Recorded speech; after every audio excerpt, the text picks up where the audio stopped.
चला है कि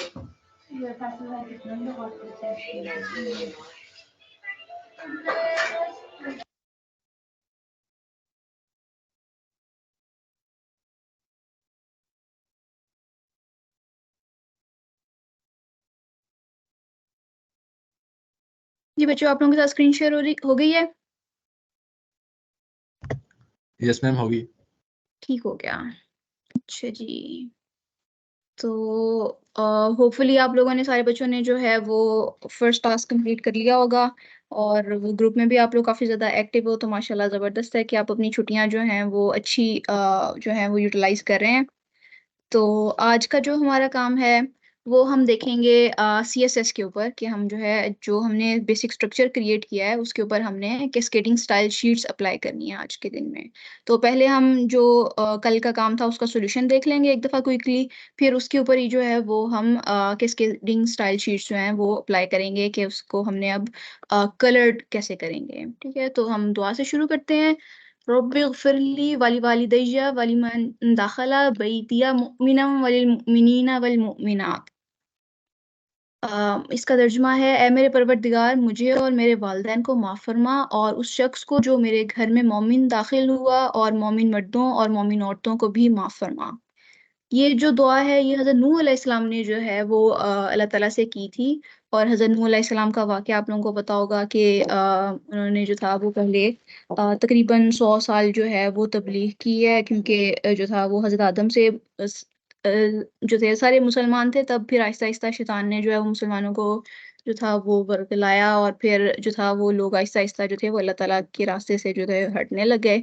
तो हज़रत नूह के टाइम पे जो था वो बहुत ज़्यादा जो काफ़िर थे वो हो गए हुए थे। तो इनका वाक़या जो है वो ये कि जो अल्लाह ताला ने उस टाइम पे जितना भी काफ़िर थे उनको ख़त्म किया था, जब उन्होंने वो फ्लड जो था वो आया था अल्लाह ताला की तरफ से। तो सिर्फ़ हज़रत नूह अलैहिस्सलाम और उनके साथ जो कश्ती में लोग थे, सिर्फ़ वही बचे थे। तो ये भी इसकी वीडियो का लिंक शेयर्ड है, इसके ऊपर पूरी डिटेल है, इसको भी आप एक्सप्लोर करें। तो ये भी अच्छा वाक़या है कि जो हमें जो है ना इससे सीखने को बहुत कुछ मिलता है चीज़ें, कि हम जब नबियों के वाक़ये सुनते हैं तो हमें जो है वो फिर पता चलता है कि हम अपनी छोटी-सी मुश्किलात को कहते हैं कि बहुत ज़्यादा मुश्किलात हैं, लेकिन अगर हम इनको देखें तो जो इन्होंने फ़ेस की हैं चीज़ें, तो वो उसके बाद फिर हम कहते हैं कि हमारी मुश्किलात जो हैं वो छोटी-सी हैं, कम-सी हैं। ठीक है, तो इसकी जो वीडियो है आपके लिंक शेयर्ड है यूट्यूब पे। तो ये भी तकरीबन 40 मिनट्स की वीडियो है, जो कि सारी डिटेल जो है हज़रत नूह का किस्सा उसमें है। चलिए हम वापस आते हैं अपने जो हम लोगों ने कल काम किया था उसको जो है वो एक दफ़ा रिव्यू कर लेते हैं। कल हमने जो था वो HTML के ऊपर काम किया था, हमने एक स्ट्रक्चर डिफाइन कर लिया था। और आज का जो हमारा काम है वो हमने उसके ऊपर पेंटिंग करनी है, हमने उसके कलर्स डिज़ाइन करने हैं, हमने उसकी जो अलाइनमेंट है वो सही करनी है। तो HTML हमने कवर कर लिया हुआ है। अब हम जो है उसका प्रोजेक्ट देखते हैं कि जो कल आप लोगों को टास्क दिया हुआ था, तो वो जो है उसको हम किस तरह करें। अच्छा बच्चों, ये चेक कर लें कि किसका बच्चे का माइक ऑन है, ताकि डिस्टरबेंस ना हो।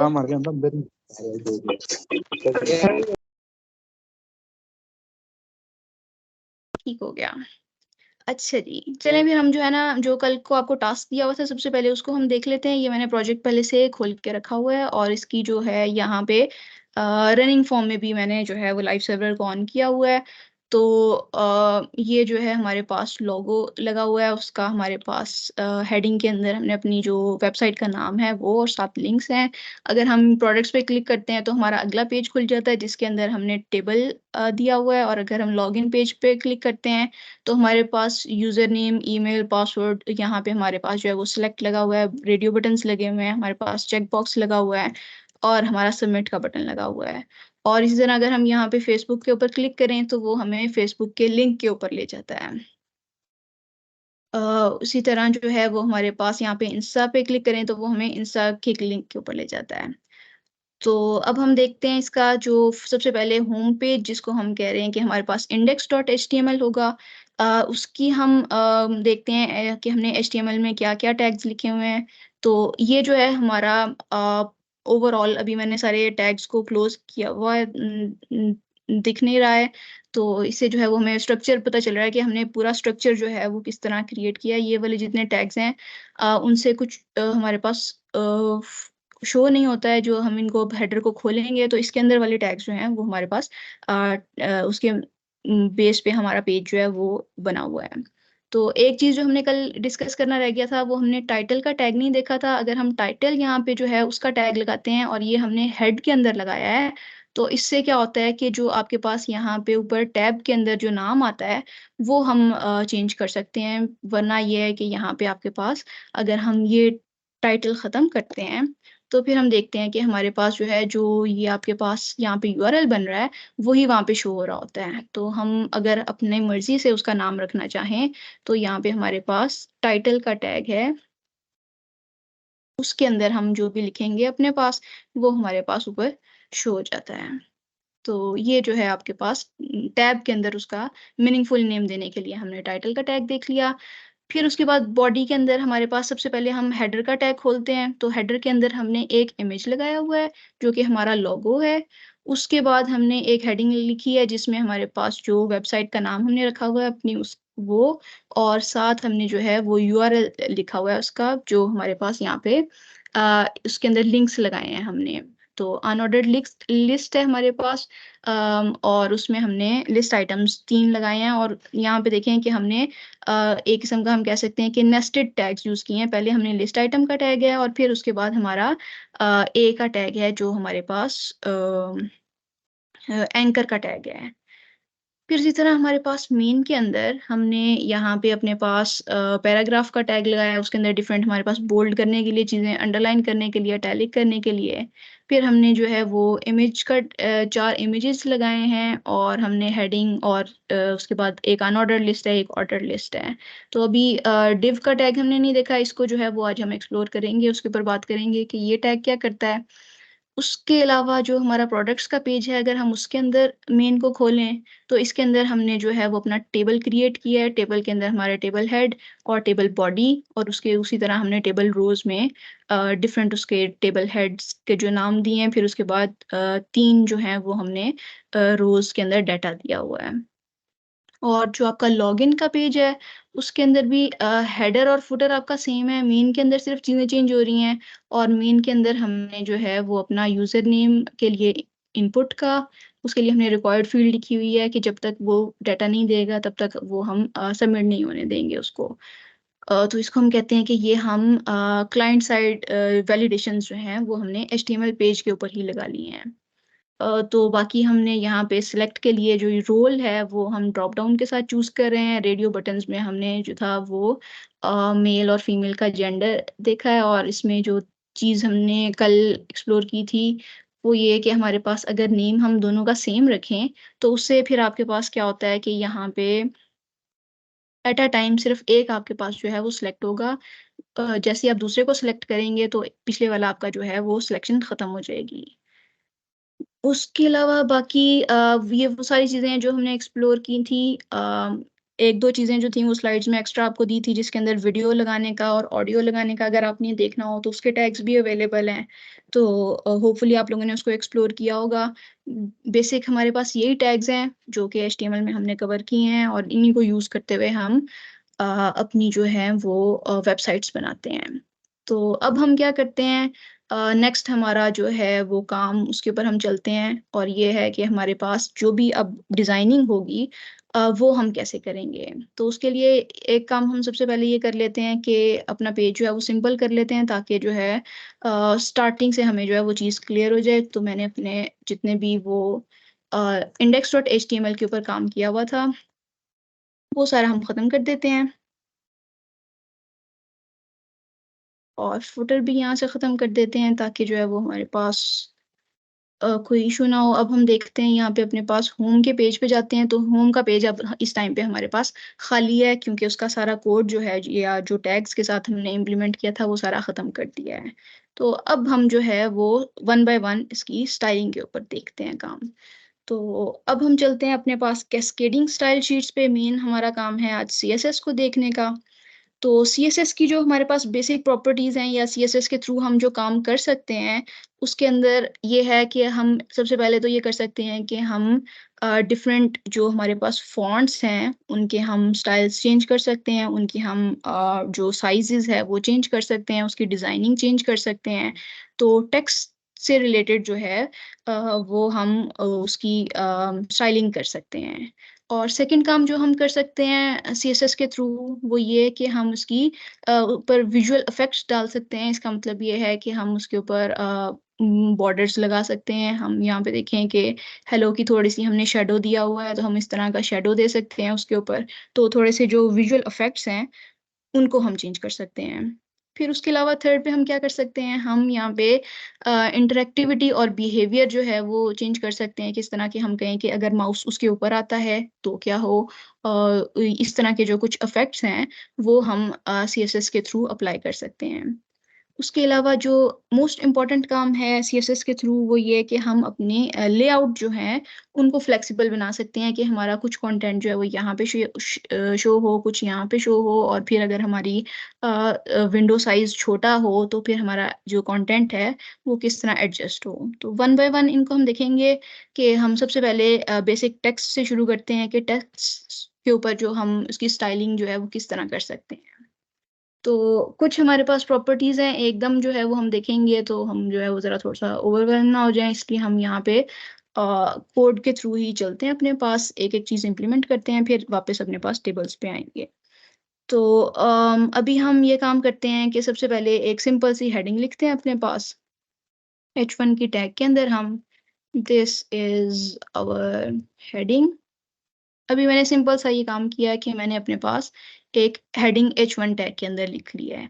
अब अगर मैंने इसके ऊपर कोई स्टाइल अप्लाई करना है और मैं कहती हूँ कि मैं इसका हेडिंग का लेट्स से जो मेरे पास अभी कलर है वो शो हो रहा है इसके अंदर ब्लैक में, तो मैं इसका कलर जो है वो कोई चेंज करना चाहती हूँ। तो उसके लिए हमें क्या करना पड़ेगा, आपने इसके टैग के अंदर आके स्टाइल लिखना है। स्टाइल इसकी जो है वो हम CSS अप्लाई करने के लिए आपको हमेशा स्टाइल सेलेक्ट करना है और इसके अंदर जो भी स्टाइल हम देना चाहते हैं, वो अब हम इसके अंदर देंगे। अब स्टाइल के अंदर हम कहते हैं कि हमने इसका भी कलर सिंपली चेंज करना है, तो कलर के लिए आपके पास COLOR का आपके पास प्रॉपर्टी है और जैसे ही मैंने इसको एंटर किया है, तो कॉलन उसने आपके पास दे दिया है और यहाँ पे अब हम उसका जो भी कलर स्पेसिफाई करना चाहेंगे, वो हम कर सकते हैं। तो उसने आपको सजेशंस दे दी हुई हैं कि आप इसमें से कोई भी कलर अप्लाई कर सकते हैं। तो लेट्स से मैंने यहाँ पे कलर चूज़ कर लिया है, तो मेरे पास ब्लू वेलवेट का कलर जो है वो इसके ऊपर अप्लाई हो जाना चाहिए। तो जैसे ही हमने देखा कि ब्लैक से अब इसका कलर जो है वो हमारे पास चेंज हो गया है। तो सबसे पहला हमने स्टाइल इसके ऊपर अप्लाई कर लिया, कलर हमने चेंज कर लिया। अब इसके ऊपर जैसे ही मैं अपना कर्सर लेके जाती हूँ, तो वो मेरे पास यहाँ पे RGB में वैल्यूज़ दे देता है। इसका मतलब ये है कि आप यहाँ से अपनी मर्ज़ी का कोई भी कलर अगर आपके पास वो उस फ़ॉर्मेट में नहीं है, उसका वर्डिंग के अंदर, तो आप यहाँ से अपना सेलेक्ट करके कोई भी कलर उसको अप्लाई कर सकते हैं। तो अब अगर मैं इसको सेव करूँ, तो अब वो आपको RGB में वैल्यूज़ दे रहा है कि यहाँ पे आपका रेड का वैल्यू है, यहाँ पे आपकी ग्रीन की वैल्यू और यहाँ पे ब्लू की वैल्यू। तो इनको मिला के जो है वो आपका ये वाला कलर बना है। तो अब हम यहाँ पे जाते हैं, तो साथ ही आपका कलर जो है, वो इस टाइम पे ग्रीनिश सा जो हमने चूज़ किया था, वो हो गया है। ठीक हो गया, ज़बरदस्त है कि हमने फर्स्ट स्टाइल जो है वो मैम अप्लाई कर लिया है। सही हो गया। तो अब इसके अलावा हमारे पास और हम क्या काम कर सकते हैं, हमने इसका कलर देख लिया है, अब मैं क्या करना चाहती हूँ मैम कलर एक के क्वेश्चन है। साथ-साथ। जी, जी, बताएँ। मैम ग्रेडेड कलर अप्लाई कर सकते हैं? ग्रेडेड कलर भी हम अप्लाई कर सकते हैं उसके ऊपर, तो उसके लिए जो वो है वो कैसे आपको जी, जी। वो कैसे करेंगे? वो हम ग्रेडेड कलर के लिए जो है वो अभी देख लेते हैं इसका कि ग्रेडेड कलर के लिए आपका थोड़ा-सा चेंज होगा। हम यहाँ से ज़रा थोड़ा-सा साथ एक्सप्लोर भी कर लेते हैं कि अगर आपको उसका मेरा ख़्याल है कोई हमारे पास जो है वो प्रॉपर्टी होगी, हम एक दफ़ा देख लेते हैं।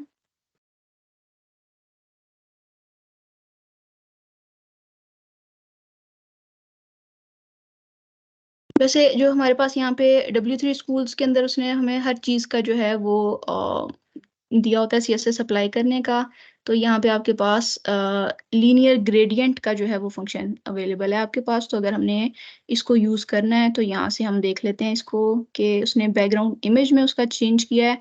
तो अगर हम बैकग्राउंड इमेज में नहीं चेंज करते, सर हमें बैकग्राउंड इमेज ही लगा रहा है, ठीक है, तो बैकग्राउंड इमेज के साथ ही कर लेते हैं इसको। और यहाँ पे हम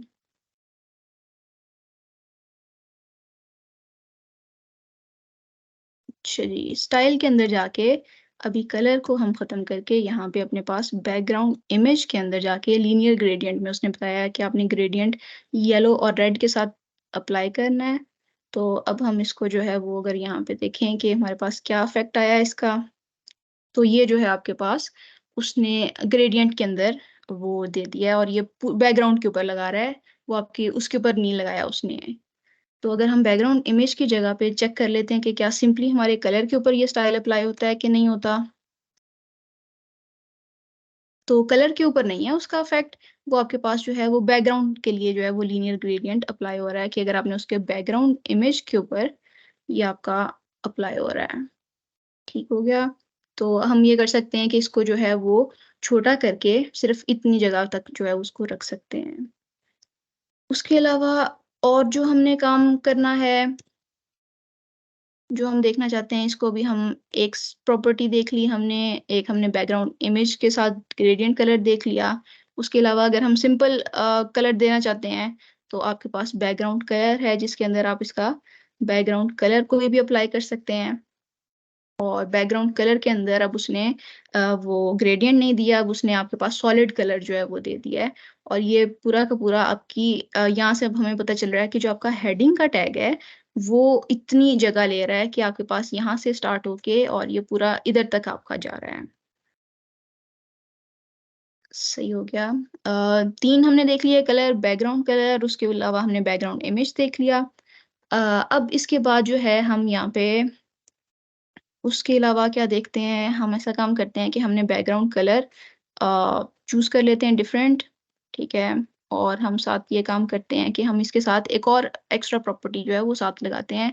तो एक स्टाइल मैंने बैकग्राउंड कलर का अप्लाई किया, साथ ही मैं चाहती हूँ कि इसका जो टेक्स्ट कलर है मेरे पास वो भी चेंज हो जाए, और टेक्स्ट कलर जो है वो हम यहाँ पे वाइट अपने पास कर देते हैं। तो अब हम देखते हैं, तो हमने 2 अपने पास इकट्ठे जो हैं वो स्टाइल्स अप्लाई करती हैं, बैकग्राउंड कलर का भी और साथ हमने टेक्स्ट कलर का भी। ठीक हो गया, ज़बरदस्त है।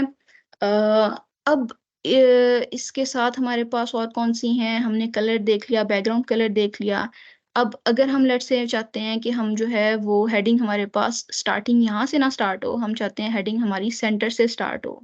तो उसके लिए आपके पास जो है यहाँ पे अ, हम हमारे पास टेक्स्ट अलाइन की प्रॉपर्टी है, उसको हम सेट करते हैं और टेक्स्ट अलाइन को डिफरेंट आपके पास ऑप्शंस हैं, आप उसको सेंटर एंड जस्टिफाई कर सकते हो। तो हम इसको अगर सेंटर करें तो यहाँ पे जो है वो आपके पास टेक्स्ट सेंटर्ड फॉर्म में आ जाएगा कि आपके पास सारी हेडिंग सेंटर के अंदर आ गई है। मैम तो अब मैम जी जी मैम बैकग्राउंड कलर एंड तक ही जाएगा पेज के, मतलब ये हेडिंग तक प्रिसाइज नहीं हो सकता?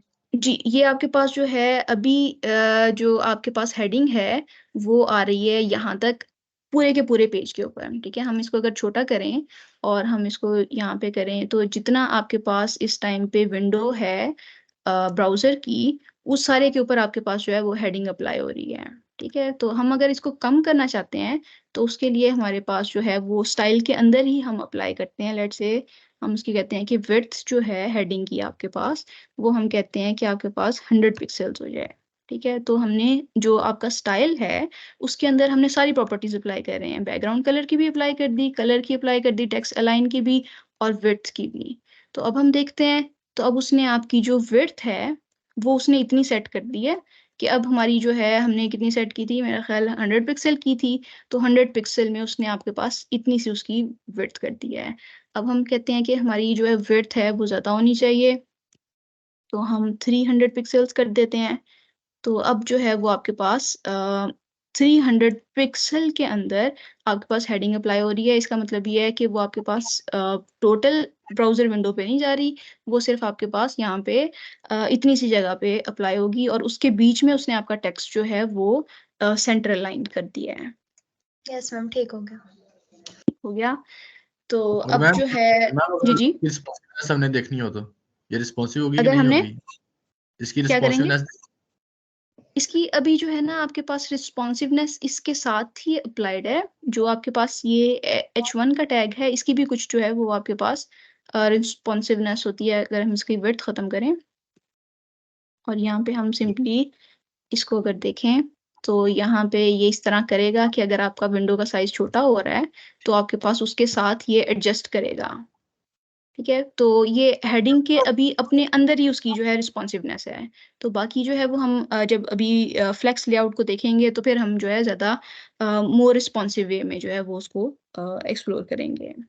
ठीक है मैम। सही हो गया। ठीक है, तो हमने बैकग्राउंड कलर देख लिया, टेक्स्ट अलाइन देख लिया। उसके अलावा हम यहाँ पे देख सकते हैं कि हमारे पास फॉन्ट फैमिली है, फॉन्ट साइज है। ठीक है, तो हम यहाँ पे डिफरेंट अप्लाई कर सकते हैं। फॉन्ट फैमिली को अप्लाई कर लेते हैं। फॉन्ट फैमिली में हम कहते हैं कि हमारे पास ऑप्शंस आ रहे हैं कि आप कौन सी फॉन्ट फैमिली अप्लाई करना चाहते हैं। तो हमारे पास यहाँ पे हम लेट से यही वाला अपने पास अप्लाई कर लेते हैं, क्योंकि ये हमारा थोड़ा सा कोडिंग वाला जो है हम यूज कर रहे होते हैं। ठीक है, तो ये अब आपका कोडिंग फॉन्ट जो है वो उसके अंदर आ गया है। तो अब ये देखें कि जो फॉन्ट फैमिली है उसके अंदर उसने आपको जो है वो 3 इकट्ठे जो हैं वो आपके पास उसने फॉन्ट्स अप्लाई कर दिए हैं, क्योंकि आपके ब्राउजर जो हैं वो हो सकता है कोई फॉन्ट को सपोर्ट करता हो, कोई फॉन्ट को सपोर्ट ना करता हो। क्योंकि इसके ऊपर हम अगर क्लिक करें तो आपको बता रहा है कि इनको जो है इनके अंदर ये सपोर्टेड है, बाकियों में हो सकता है सपोर्टेड ना हो। तो इसलिए जो है वो कहता है कि अगर ये अवेलेबल ना हो तो इसको अप्लाई कर दो, वरना इसको अप्लाई कर दो। तो ये लाइन वाइज जो है जो सा भी उसको सबसे पहले अवेलेबल मिलेगा उसको अप्लाई कर देगा। ठीक हो गया। तो इसी तरह जो है वो अगर आप फॉन्ट इसका साइज बड़ा करना चाहते हैं तो आपके पास फर्दर प्रॉपर्टी है, वो है फॉन्ट साइज की। और फॉन्ट साइज को हम स्पेसिफिकली अगर बता दें, आपके पास सिंपली अगर लार्ज लिखें तो हम देखते हैं कितना कर देता है। उसने आपके पास जो है वो फॉन्ट साइज छोटा कर दिया है। अगर हम यहाँ पे फॉन्ट साइज स्पेसिफिकली पिक्सल्स में देना चाहते हैं तो वो भी हम दे सकते हैं। स्पेसिफिक पिक्सल्स में हम उसको कह देते हैं लेट से 60 पिक्सल्स के अंदर उसको कर दो। तो वो आपके पास जो है वो काफी बड़ी जो है वो हेडिंग उसने कर दी हुई है। ठीक हो गया। तो इस तरह जो है अब यहाँ पे देखें कि जितने हम ज़्यादा स्टाइल्स अप्लाई करते जा रहे हैं तो उतना जो है वो आपके पास ये बड़ा होता जा रहा है। और हमें जो है आगे जा जा के इसको देखना पड़ता है कि कहाँ पे जो है हमने कौन सा स्टाइल अप्लाई किया है। ठीक है, तो ये इसको हम बोलते हैं कि अभी हम क्या कर रहे हैं, इन लाइन स्टाइलिंग कर रहे हैं कि जो हमारे पास टैग अवेलेबल है उस टैग के ऊपर जो है वो हम साथ साथ स्टाइलिंग कर रहे हैं। ठीक है, उसके अलावा जो आपके पास एक और फीचर होता है कि आप किस तरह स्टाइलिंग कर सकते हैं कि आपकी थोड़ी सी विजिबिलिटी भी उसकी अच्छी हो जाती है। तो उसके लिए आपके पास ये होता है कि हम इस वाले स्टाइल को सारे को सेपरेट करेंगे। और इसको सेपरेट करने के लिए हम क्या करेंगे, हेड के अंदर जाएंगे और हेड के अंदर अपना स्पेसिफिक जो स्टाइल का टैग है वो लगाएंगे और इसका हम क्लोजिंग टैग लगाएंगे। और हम क्या करेंगे कि यहाँ पे जो हमने जितना भी स्टाइल सेलेक्ट किया था इसको यहाँ से हम अपने पास कॉपी कर लेते हैं, या बल्कि कंट्रोल एक्स करते हैं ताकि हमें क्लियर हो जाए कि यहाँ से हमने अब स्टाइल जो है वो नहीं अप्लाई किया हुआ।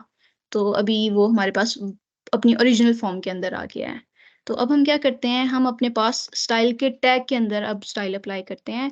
और अब हम उसको बताते हैं कि हमने जो है वो H1 के ऊपर ये वाला टैग अप्लाई करना है। ठीक है, तो हम H1 लिखते हैं और उसके बाद हम यहाँ पे अपने पास कर्ली ब्रैकेट्स देते हैं और जो हमने कोड लिखा था उस कोड को यहाँ पे पेस्ट कर देते हैं। साथ हम यहाँ पे फॉर्मेट डॉक्यूमेंट करते हैं।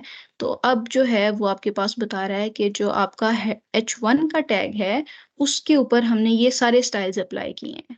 तो ये हमारे पास मोर रीडेबल फॉर्म के अंदर आ गया है कि आप यहाँ से लेके उसको जो है वो आप यहाँ पे अपने पास हेड के टैग के अंदर स्टाइल का टैग अप्लाई करके उसके ऊपर स्टाइल अप्लाई कर रहे हैं। तो अगर हम अब जाके देखें तो वापस आपके पास जो स्टाइल है वो उसके अप्लाई हो गया हुआ है और इसके अंदर जो है अब रीडेबिलिटी जो है वो उसकी ज्यादा बढ़ गई है। ठीक हो गया, मैम जबरदस्त। हाँ जी, अगर हमारे पास 2 हेडिंग्स हो और उनको डिफरेंट जी। स्टाइल अप्लाई करना हो तो फिर क्या करेंगे? बिल्कुल सही है कि हमारे पास 2 हेडिंग्स हैं और हम यहाँ पे कहते हैं कि आपके पास यहाँ पे भी एक्स्ट्रा हेडिंग है, H1 के टैग के अंदर ही देते हैं, ठीक है? और यहाँ पे हम कहते हैं this is our second heading, ठीक है? और अभी हम यहाँ पे अगर जाके देखते हैं तो उसने क्या किया है, सेम स्टाइल जो है वो आपके पास उसने इसके ऊपर भी अप्लाई कर दिया है, ठीक है? तो हम चाहते हैं कि इसके ऊपर जो है वो आपका स्टाइल डिफरेंट अप्लाई हो और इस हेडिंग के ऊपर आपका साइज जो है वो स्टाइल जो है वो डिफरेंट अप्लाई हो। तो उसके लिए जो है अभी हमने यहाँ पे जो यूज़ किया हुआ है इसको हम बोलते हैं कि हमने सेलेक्टर यूज़ किया है कि इसने स्टाइल किसके ऊपर अप्लाई करना है। तो ये वाला सिलेक्टर हमने यूज़ किया है यहाँ पे अपने पास टैग सिलेक्टर, ठीक है? इसका मतलब ये है कि आपके जो टैग्स हैं, जहाँ-जहाँ पे H1 का टैग होगा, उस सारे के ऊपर आपका ये स्टाइल अप्लाई हो जाएगा, ठीक है? तो एक किस्म का ये आपके पास अच्छा वे भी है कि हम जो है वो इकट्ठा स्टाइल सारों के ऊपर अप्लाई कर देते हैं। लेकिन हम चाहते हैं कि आपके पास जो H1 ये वाला है, इसके ऊपर डिफरेंट अप्लाई हो, तो इसके ऊपर डिफरेंट अप्लाई हो, तो हमें अपना सिलेक्टर जो है, वो चेंज करना पड़ेगा। तो यहाँ से जो है वो हमारे पास सिलेक्टर्स की बात निकल आती है, तो हम सिलेक्टर्स की बात को डिस्कस कर लेते हैं। हमने एक देखा है हमारे पास H1 का सिलेक्टर। अब हम क्या करते हैं, जो हमने सिलेक्टर्स देखे हैं इसको हम बोलते हैं कि ये आपके पास हैं टैग सिलेक्टर। अब हम देखते हैं कि हमने आईडी पढ़ी थी अपने पास कि हम कह रहे थे कि आईडी हमने कल दी थी कि हम ऐसा करते हैं कि इसको जो है यहाँ पे आईडी इज़ इक्वल टू कोई भी अपनी मर्ज़ी से, जो हम कह रहे हैं कि आईडी जो है वो आइडेंटिफायर है, जिससे वो इसको आइडेंटिफ़ाई करता है कि ये आपके पास किसके साथ हम कह रहे हैं। तो हम इसको कोई भी अपना नाम दे देते हैं, हम कहते हैं फर्स्ट हेडिंग, ये मैंने अपने पास आइडेंटिफायर बना लिया है, ठीक है? और मैं चाहती हूँ कि मेरे पास जो है वो सिर्फ़ H1 के ऊपर जो स्टाइल है वो अप्लाई हो। तो उसके लिए आपको क्या करना पड़ेगा, यहाँ पे अपना जो टैग सिलेक्टर है, उसकी जगह पे अब आपको आईडी सिलेक्टर यूज़ करना है। तो आईडी सिलेक्टर के लिए हम क्या करते हैं कि आप यहाँ पे H1 किस जगह पे यहाँ पे आप इसको आईडी दे दो और आईडी के साथ स्पेसिफ़िकली आपको जो है वो हैश लगाना पड़ता है, जिससे उसको पता चलता है कि ये अब आपकी आईडी सिलेक्टर के थ्रू आप इसके ऊपर स्टाइल अप्लाई कर रहे हो। तो अब अगर हम जाके देखते हैं, तो उसने क्या किया, आपके पास हेडिंग 1 के ऊपर सिर्फ़ स्टाइल अप्लाई किया है, उसने आपके पास सेकंड हेडिंग के ऊपर जो है वो स्टाइल अप्लाई नहीं किया। तो ये जो है आपके पास अब हमारी मर्ज़ी है कि हम स्पेसिफ़िकली जिसके ऊपर जो भी स्टाइल अप्लाई करना चाहते हैं, वो हम अपने आईडी सिलेक्टर के थ्रू दे दें। अब लेट्स से आप कहते हो कि आपके पास जो हैं वो 3 हेडिंग्स हैं और तीनों जो हैं वो आपके पास, लेट्स से हम ऐसा कर लेते हैं कि एक हेडिंग जो है वो H2 की है आपके पास और एक जो है वो आपके पास H3 की है, ठीक है? और हमने जो है वो आईडी सिलेक्टर देख लिया कि हम आईडी से स्पेसिफिकली उसके ऊपर अप्लाई कर सकते हैं, लेकिन आईडी का मतलब ये है कि हर टैग की आप आईडी जो है वो यूनिक रखोगे। इसका मतलब है एक जैसी आईडी आप डिफरेंट टैग्स को नहीं दे सकते। लेकिन मैं क्या चाहती हूँ कि मेरे पास जो हैं वो तीनों हेडिंग्स हैं और तीनों हेडिंग के टैग्स डिफरेंट हैं और इन सारों के ऊपर मैं इकट्ठा एक ही जो ये वाला स्टाइल है, वो सब के ऊपर अप्लाई करना चाहती हूँ। तो उसके लिए हमें क्या करना पड़ेगा? उसके लिए हमें जो है वो एक और हमारे पास सिलेक्टर अवेलेबल है। वो आईडी सिलेक्टर नहीं है, वो हमारे पास है क्लास सेलेक्टर, ठीक है? तो क्लास जो है वो हमारे पास मल्टीपल टैग्स के लिए सेम हो सकती है। तो यहाँ पे हम क्या देते हैं, हेडिंग फॉर्मेट, लेट्स से ये मैंने अपने पास एक क्लास का नाम रख लिया है, ठीक है? तो और मैं डिफरेंट जो मेरे पास हैं यहाँ पे टैग्स, उन सारों को हम यहाँ पे सेम क्लास दे देते हैं और हम अब जब अपना कोड है जो स्टाइल अप्लाई कर रहे हैं, उसके साथ हम जो है वो क्लास सिलेक्टर के साथ कोड अप्लाई करते हैं, ठीक है? स्टाइल अप्लाई करते हैं। तो यहाँ पे अगर आपने अपनी क्लास के साथ स्टाइल अप्लाई करना है, तो आपने क्लास का नाम लिखा, हेडिंग फॉर्मेट का, और क्लास के लिए स्पेसिफिकली आपको यहाँ पे जो है वो डॉट देना पड़ता है और डॉट से उसको पता चलता है कि ये आप क्लास सिलेक्टर की बात कर रहे हो। तो अब हम यहाँ पे जाके अगर देखें अपने पास, तो उसने क्या किया है, उसने क्लास सिलेक्टर की बेस पे तीनों के तीनों जो आपके टैग्स थे, उनके ऊपर सेम स्टाइल जो है वो अप्लाई कर दिया है, ठीक है? तो अब हमने जो है वो 3 तरह के सिलेक्टर्स देख लिए। एक हमने सबसे पहले देखा जो था आपके मैम एक पास टैग क्वेश्चन है, सिलेक्टर। जी, जी। क्लास और आईडी में प्रायोरिटी किसकी ज़्यादा होगी? ठीक है, क्लास और आईडी में प्रायोरिटी किसकी ज़्यादा होगी? कि अगर हम दोनों अपने पास अप्लाई कर लें, यहाँ पे कंट्रोल सी करते हैं और यहाँ पे हम स्टाइल अप्लाई करते हैं। हमने कहा हम अपने पास आईडी सिलेक्टर के ऊपर भी स्टाइल अप्लाई कर लेते हैं और आईडी सिलेक्टर के लिए हम सिर्फ इसका बैकग्राउंड कलर जो है वो इसमें चेंज कर देते हैं ताकि जो है वो हमें पता चल जाए कि हमने डिफरेंट जो है वो कोई कलर दे देते हैं। ठीक है, रैंडम कलर दे दिया है। अब हमने क्या किया हुआ है, जो आपका H1 का टैग है उसके ऊपर आपके पास भी क्लास के मुताबिक भी स्टाइल लगा हुआ है और हेडिंग के मुताबिक भी स्टाइल लगा हुआ है। तो अब वो किसको प्रायोरिटी देगा, क्लास को प्रायोरिटी देगा या आईडी को प्रायोरिटी देगा? तो क्या ख्याल है किसको प्रायोरिटी देनी चाहिए? लॉजिकल क्या लगता है? मेरे ख्याल से जो बाद में लिखा आएगा उसे प्रायोरिटी देगा। जैसे जो बाद में लिखा हुआ आएगा उसको प्रायोरिटी देगा। मेरे ख्याल से क्लास को आईडी देगा। को देगा। तो ऐसे नहीं होना चाहिए कि जो पहले आए उसको प्रायोरिटी पहले आओ पहले पाओ, पहला हिसाब नहीं होना चाहिए। पता नहीं, देख लेते हैं। देख लेते हैं। ठीक है, तो अब हम देख लेते हैं कि क्या होता है हमारे पास। तो उसने क्या किया है आपके पास, उसमें ब्लू में दे दिया है और ब्लू के साथ हमने जो अपने पास लगाया था वो हमारे जी। पास था आईडी ID सिलेक्टर।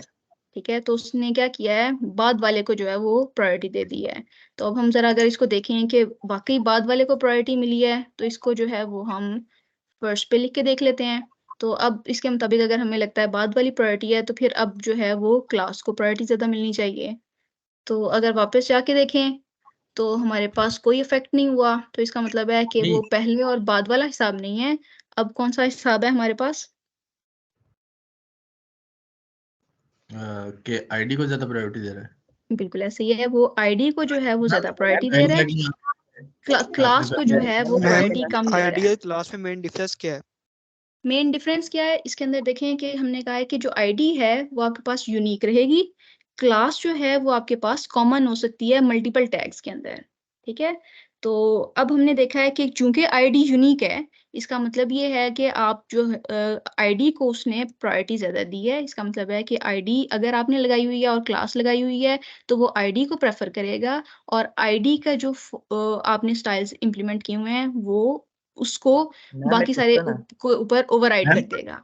मैम अगर हम वो जो स्टाइल में आईडी को आपने पहले सीएसएस दी है बाद में क्लास को दी है तो आईडी को इसको बाद में चेंज देके करके देख लेते हैं, देखेंगे। इसको बाद में करके देख लेते हैं। यहाँ से कंट्रोल एक्स करते हैं और इसको हम यहाँ पे लिख लेते हैं। इसका मतलब ये है कि क्लास को जो है वो हमने पहले लिख दिया है और यहाँ पे भी ऐसा करके देख लेते हैं। यहाँ पे ऐसे ही रहने देते हैं।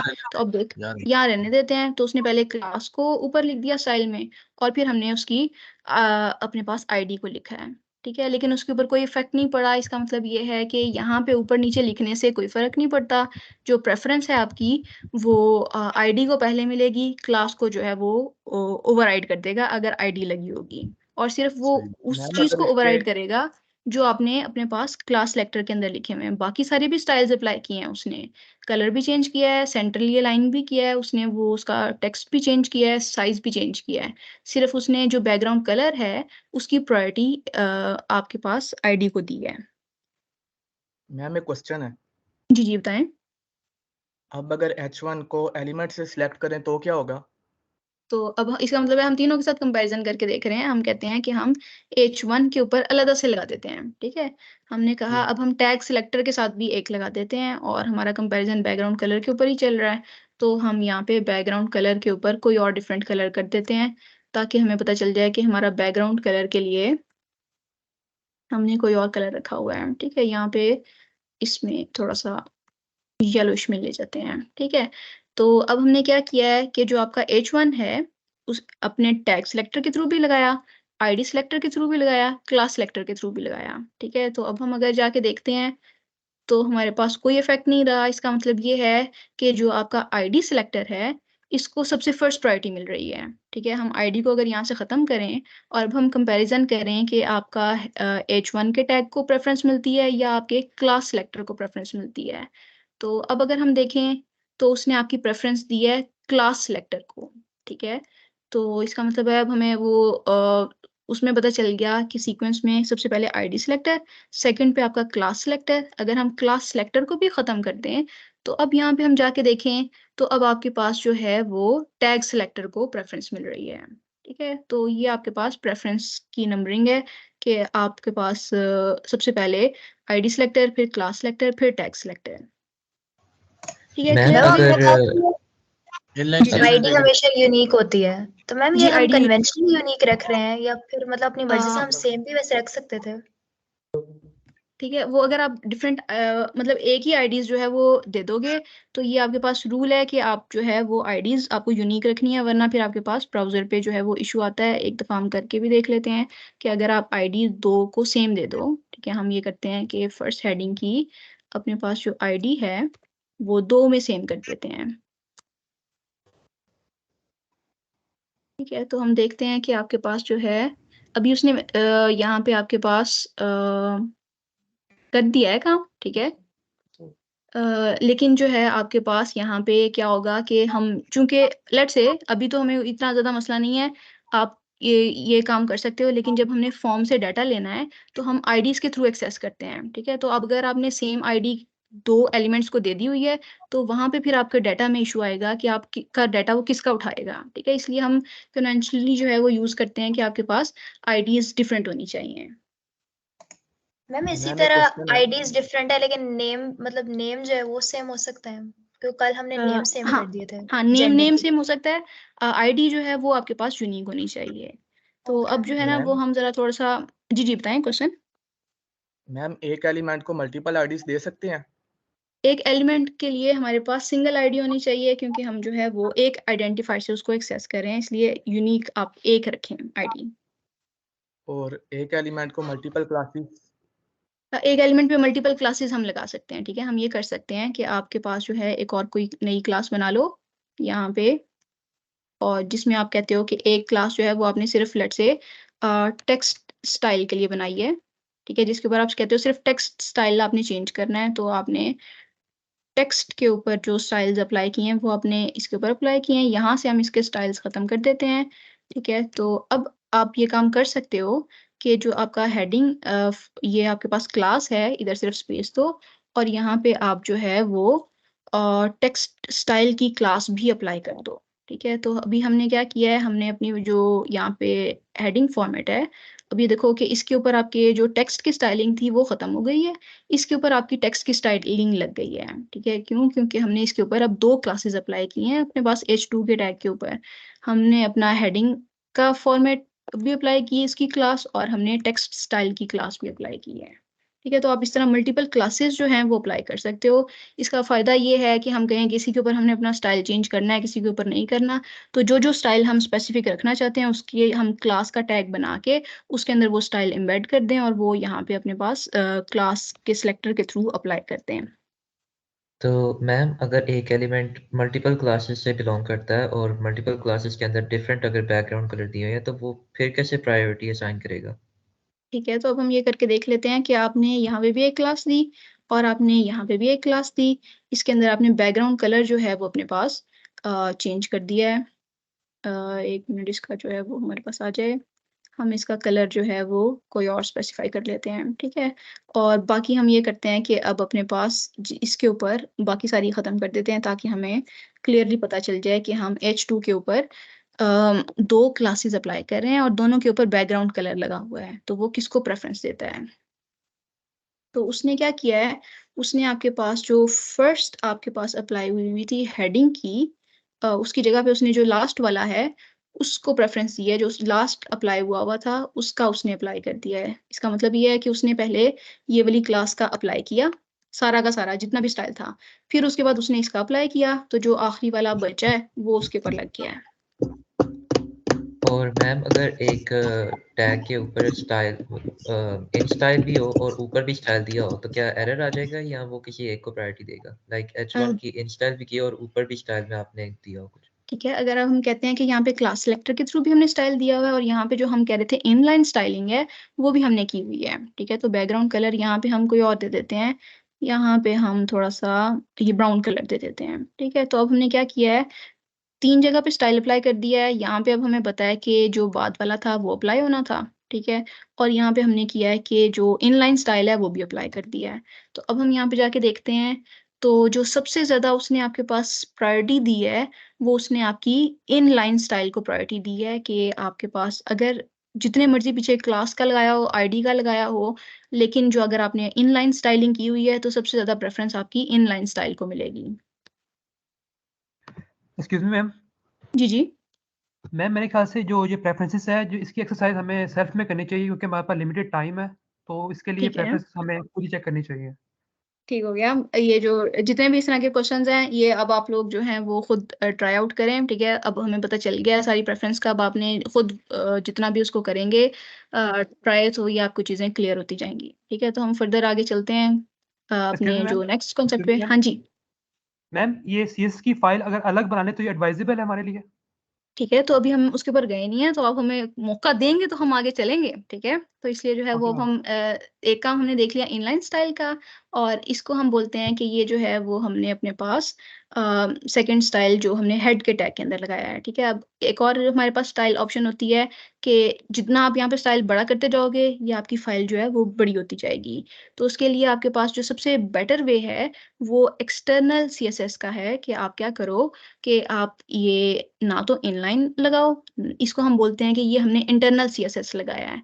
ना तो हम इनलाइन सीएसएस लगा रहे हैं, ना हम इंटरनल सीएसएस लगाएँ। हम क्या करें कि हम एक्सटर्नल सीएसएस लगाएँ, और हम यहाँ पे जो आपका स्टैटिक का फ़ोल्डर हमने बनाया हुआ था, उसके अंदर हम यहाँ पे जाके अपने पास एक और फ़ोल्डर बनाते हैं। तो यहाँ से बना लेते हैं अपने पास, स्टैटिक के अंदर गए, इसके अंदर हमने एक इमेजेस का फ़ोल्डर बनाया हुआ था, यहाँ पे हम अपने पास एक और नया फ़ोल्डर बना लेते हैं, और उसका हम नाम रख लेते हैं सीएसएस, ठीक है? क्योंकि हम सीएसएस अप्लाई कर रहे हैं। और अब यहाँ पे हम क्या करते हैं, एक अपने पास फ़ाइल बनाते हैं, और इसका नाम जो है वो हम लेट्स से styles.css रख लेते हैं, ठीक है? और हमने सिंपली ये काम किया कि यहाँ से जितना स्टाइल के अंदर हमने कोड लिखा हुआ था अपने पास, इसको यहाँ से ख़त्म किया, और हमने यहाँ पे अपने पास सीएसएस की जो फ़ाइल बनाई हुई थी, उसको खोल के उसके अंदर हमने ये वाला अपना जो कोड था वो पेस्ट कर दिया। ये सारे स्टाइल्स हमारे पास यहाँ पे चले गए। अब हमें क्या करना है, हमें यहाँ पे आईडी सिलेक्टर्स और हमने बाकी सारी चीज़ें वैसे ही लिखी हुई हैं, ठीक है? तो यहाँ वाला स्टाइल अभी हम इनलाइन स्टाइल ख़त्म कर देते हैं। तो अभी अगर हम यहाँ पे जाके देखें, तो सारे जितने भी स्टाइल्स थे वो हमारे पास ख़त्म हो गए हैं। अब कोई भी स्टाइल हमारे पास अप्लाई नहीं हो रहा। लेकिन हम चाहते हैं कि हमारा जो है ये वाली फ़ाइल को हम लिंक कर लें अपनी इस एचटीएमएल फ़ाइल के साथ। तो उसके लिए आपको क्या करना है, यहाँ पे आपने अपने पास एक आपके पास है लिंक का टैग, उसके अंदर आपने जो है लिंक करना है अब अपनी इस styles.css के साथ। तो 2 चीज़ें आपको लिखनी है, एक आपने यहाँ पे जो है वो रेल लिखना है, रेल का मतलब है कि रेलेवेंट क्या है आपके पास। तो ये आपके पास चूँकि हम जो है वो स्टाइल शीट अप्लाई कर रहे हैं, ठीक है? तो यहाँ पे आप लिखोगे स्टाइल शीट, और उसके बाद हम यहाँ पे उसको सोर्स दे देंगे कि आपके पास जो है वो कहाँ का सोर्स है। सोर्स की सोर्स के लिए जगह एच रेफरेंस देना है, ठीक है? एच रेफरेंस देंगे कि आपने जो है उसको एच रेफरेंस के थ्रू बताना है कि अब आप यहाँ से बाहर निकलोगे, और उसको बताओगे कि स्टैटिक के अंदर जाके सीएसएस के आपके पास फ़ोल्डर के अंदर जाके styles.css की फ़ाइल पड़ी हुई है, ठीक है? तो हमने सिर्फ लिंक कर दिया है उसको रेफरेंस के थ्रू कि वो आपके पास किस फ़ाइल के साथ लिंक हो जाए। तो अब हम यहाँ पे जाके देखते हैं, तो जितने हमने स्टाइल्स अप्लाई किए हुए थे, वो वापस आपके स्टाइल सारे अप्लाई हो गए हैं। तो इसका फ़ायदा ये है कि हमने क्या किया है, अपने स्टाइल्स जो हैं वो अलग फ़ाइल के अंदर रख लिए हैं, ताकि आपका जो फ्रंट पेज है, जो आपका एचटीएमएल पेज है, उसके अंदर जो है वो ओवर पॉपुलेट ना हो, और आपका जो सारा स्टाइल्स हैं वो सेपरेट फ़ाइल के अंदर पड़े हों। ठीक है, यहाँ तक क्लियर है? और ये ज़्यादा बेटर अप्रोच है, आपको हमेशा जो है वो इसी तरह सेपरेट फ़ाइल के अंदर अपने स्टाइल्स रखने चाहिए। मैम इंटरनल सीएसएस आपने इसी को कहा था ना कि जब हम एक ही फाइल में स्टाइल्स लिख देंगे जी, हेड वाली बॉडी अगर में। बिल्कुल ऐसी ही है। अगर हम हेड वाले के अंदर स्टाइल के टैग के अंदर लिखते हैं, तो उसको हम बोलते हैं कि इंटरनल सीएसएस है। अगर आप यहाँ पे स्टाइल का लिख के एट्रीब्यूट फिर उसके अंदर लिखो, तो उसको हम बोलते हैं इनलाइन स्टाइलिंग। और अगर हम जो है वो सेपरेट फाइल के अंदर लिख रहे हैं, तो इसको हम बोलते हैं एक्सटर्नल सीएसएस। Okay ma'am. सही हो गया। ठीक है, तो हमने यहाँ पे ये तकरीबन ऑलमोस्ट सारी चीज़ें चेक कर ली हैं। बॉक्स शेडो जो है वो अब आप खुद ट्राई आउट करें। यहाँ पे उसने एग्जांपल दी हुई है कि अगर आप किसी भी बॉक्स का शेडो देना चाहते हो, हेडिंग का देना चाहते हो, तो आप ये वाला यहाँ पे बताओगे ये आपका हॉरिजॉन्टल है, ये वर्टिकल ऑफसेट है, यहाँ पे आपने कितना ब्लर करना है, कितना आपने उसका जो है वो स्प्रेड रेडियस रखना है और कौन सा कलर शेडो में अप्लाई करना है। ये सारे अगर आप उसके एट्रीब्यूट सेट कर दो तो आपका बॉक्स शेडो जो है वो अप्लाई हो जाएगा। तो अब हम नेक्स्ट चलते हैं अपने उसके ऊपर। जो मोस्ट इम्पॉर्टेंट चीज़ है इसके अंदर, एक आपके पास बॉक्स मॉडल होता है।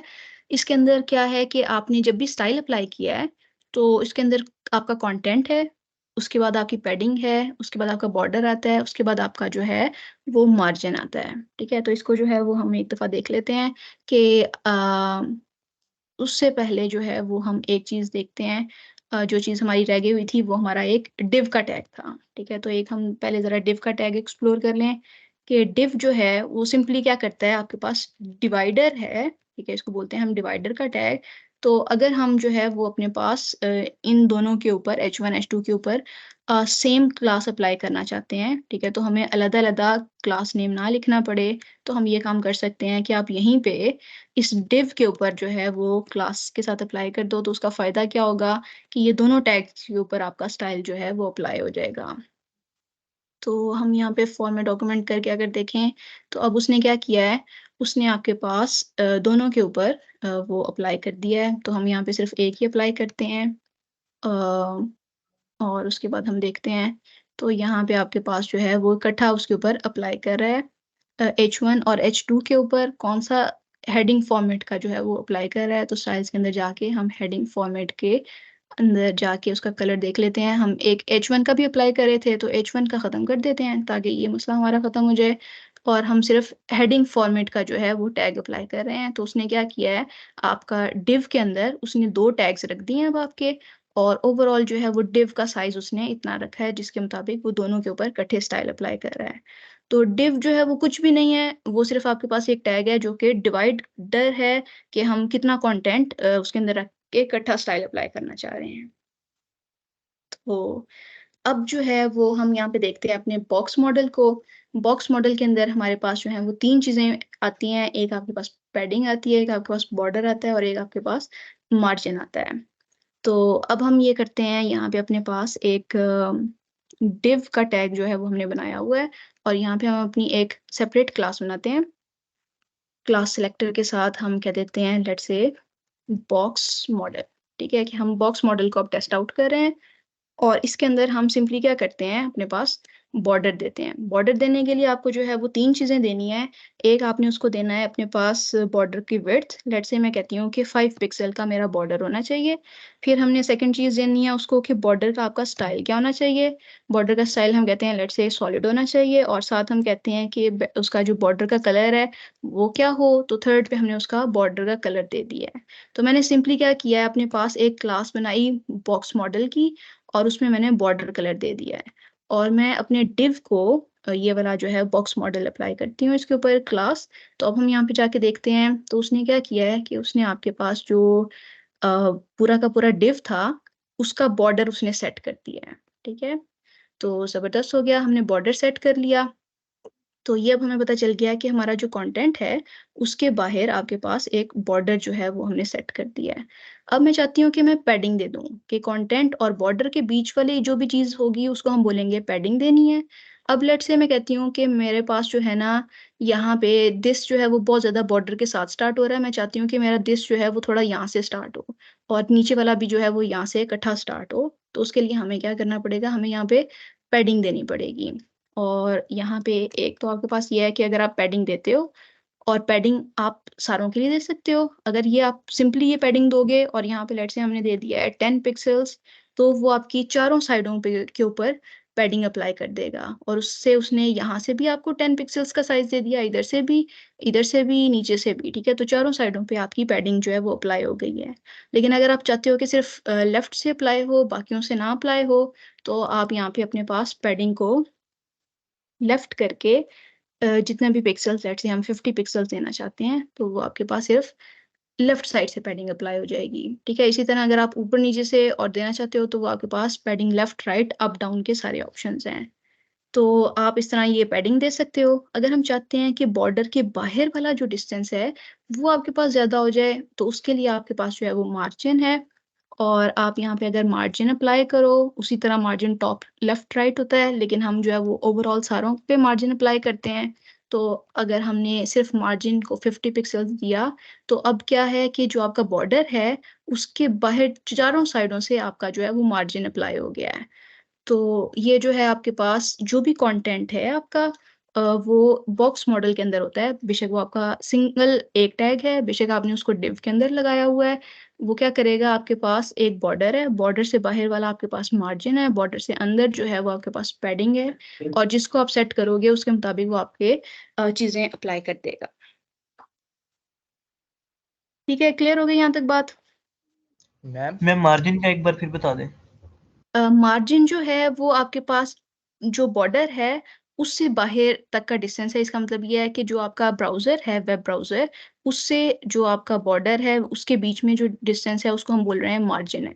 तो ये आपका वेब ब्राउजर, अगर हम इसको छोटा करते हैं और हमने बाहर 50 पिक्सल्स लगाए हुए हैं, तो जितना आप छोटा करते जाते हो तो ब्राउजर से आपके पास बॉर्डर तक का डिस्टेंस जो है वो मार्जिन में आएगा, और हमने 50 मार्जिन सेट किया हुआ है। इसका मतलब है कि आपका बॉर्डर हमेशा यहाँ पे खत्म होना है। अगर हम पैडिंग की बात करें तो पैडिंग बॉर्डर से अंदर आपका जो कंटेंट है उसके बीच का डिस्टेंस को हम बोल रहे हैं कि ये आपके पास पैडिंग है। ठीक है, क्लियर हो गया? मैम एक क्वेश्चन है। जी जी बताएं। मैम अगर बॉक्स के अंदर ज्यादा कंटेंट हो तो फिर क्या होगा? ठीक है, बॉक्स के अंदर ज्यादा कंटेंट हो तो वो उसके अंदर आपके पास जो है, लेट से हमने कोई पैराग्राफ लिखा हुआ है और हम यहाँ पे कहते हैं कि सेकंड आपका पी का टैग है, ठीक है, हमने पैराग्राफ लिखा हुआ है और इसके अंदर जो है वो हमारे पास कोई लॉन्ग पैराग्राफ, अब हम यहाँ से निकाल लेते हैं, कहाँ से निकलेगा हमारे पास?